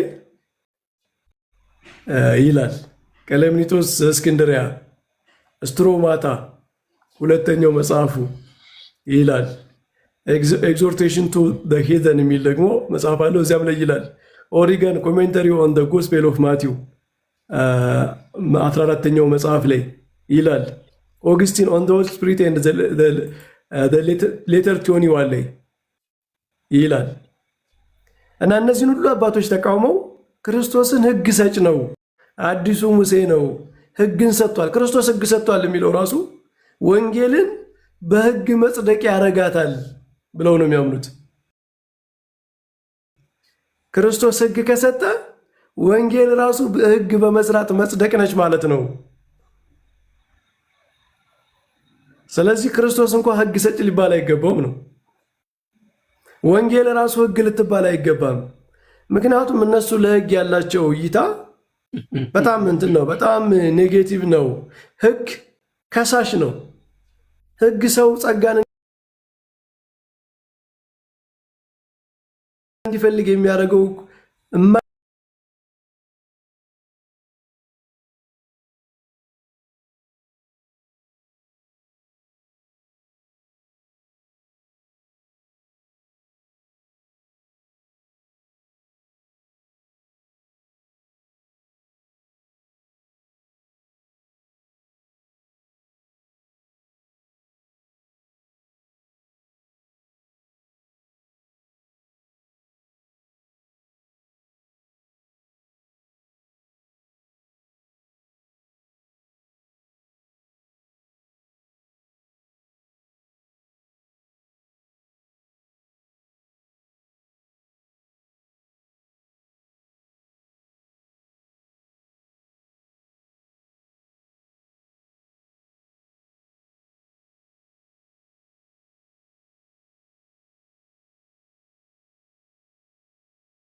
መምህር በረከት አሉ። ተመለስኩኝ። ስልክ ገብቶብኝ ነበር። ሕግ ኢሰንሱ ክስ አይደለም። የሕግ ኢሰንሱ ፍቅር ነው። እግዚአብሔርን በመውደድና ባልንጀራን በመውደድ ላይ ነው ሕግ ሁሉ የሚመሰረተው። ስለዚህ ሕግን ከወንጌል ጋር ማቃረን ማለት ፍቅርን ከወንጌል ጋር ማቃረን ነው። ወንጌል ራሱ ፍቅር አይደለች እንዴ? የእግዚአብሔር ፍቅር የተገለጠበት እግዚአብሔር ዓለምን የወደደበት ስራ ነው። እና ስለ ሕግ ራሱ አሁን ገና ያልመጣንበት አንዱ ጉዳይ ከዚህ ከፕሪዴስቲኔሽኑ ከኢተርናል ኤሌክሽኑ ከዚህ ትምህርት በተጨማሪ ሕግንና ወንጌልን ማቃረን፣ ሕግንና ጸጋን ማቃረን ለሕግ በጣም ኔጌቲቭ የሆነ እይታ አለ እዛ ቤት ማለት ነው። እና ጥሩ አንስቶታል ታላቁ። እዚህ ላይ በጣም ቆንጆ እያነሳቸው ነው። በነገራችን ላይ ነገ ጠዋት ላይ ቲቶር አለኝ ራስቸው ነበረና አሁን ኦልሬዲ ሚድናይት ሆኗል። ብዙም አንቆይም። ግን አንድ ነገር ቅድም ታላቁ ሲያነሳ አሁንም እርሶ ያነሱትን እንትን ስንል ህግ አንደኛ እግዚአብሔር ህግን ሲሰጥ መፈጸም የማንችለው ከሆነ ማለት ነፃ ፈቃዳችን ተጠቅመን ማድረግና አለማድረግ የማንችለው ከሆነ እግዚአብሔር የሰጠን ህግ ኢብን ከአዳም ይጀምራል። ጸበለስን ሲሰጠው ማለት ይህን አትብላ ሲለው አለመብላት አይችልም ነበር ካላሉ በስተቀር ማለትም የማድረግ ያለመብረት መብቱ እንደሚችል ነው አዳም እዚያ ላይ። ከዛ በኋላም እግዚአብሔር ህግ ሲሰጥ ማድረግ መፈጸም አቅም ስለሌለ ነው፣ ጸጋ ስለሌለን ነው ያልፈጸም ነው። ግን ህጉ ዳዴ እንድንል ወደ ዋናው ወደ አካሉ እንድንሄድ ሲያግዘን ነበረ። አባቶቻችንም በእደ እግዚአብሔር ተጠብቀውበታል፣ ከጠላት ሁሉ ተከላክለውበታል። የኃጢአት ስሬት ጊዜያዊ የሆነ የኃጢአት ስሬትም በኦሪቱ ህግ አግኝተዋል። ግን እኔ ማሳየት የፈለኩት እዚህ ላይ የዚህ ዓለም መንግስታት ህግ ሲያወጡ ህጉ አፕላይ የሚደረግባቸው ሰዎች ተመርጠው ነው። ማለትም የትራፊክ ህግ ሊሆን ይችላል፣ የወንጀል የተለያዩ ነገሮች ሊሆኑ ይችላሉ። ህፃናትን ኢንክሉድ አያደርግም። ምክንያቱም ህፃናትን የሚያጠቃልል አይደለም። ህፃናት ያንን የማድረግና ያለማድረግ ወንጀል ህፃን እንኳ ልጅ በስህተት የሆነ ነገር ቢያደርገው ወላጁ ይታሰራል እንጂ ህፃን ልጅ አይታሰርም። ምክንያቱም ህጉ የዚህ ዓለም መንግስታት ያንን ህግ ሲያወጡ ሲስማሙበት ህጉን ማድረግና ለማድረግ ለሚችሉ ሰዎች ነው የሚወጣው። ስለዚህ የእግዚአብሔር ህግ ለፍጥረቱ መመሪያ አድርጎ የሰጠው ህግ ሲሰጥ እግዚአብሔር የዓለም ይሄ ፓጋኖች ወይንም ደግሞ እምነት የሌላቸው ሰዎች ወይንም ደግሞ ሴኩላር ውስጥ የሚኖሩ ሰዎች ካወጡት ህግ ያንሳል ማለት ነው። እግዚአብሔር ማለት የእግዚአብሔር ህግ ያነሰ ነው ማለት ነው። ማለት የሰጠን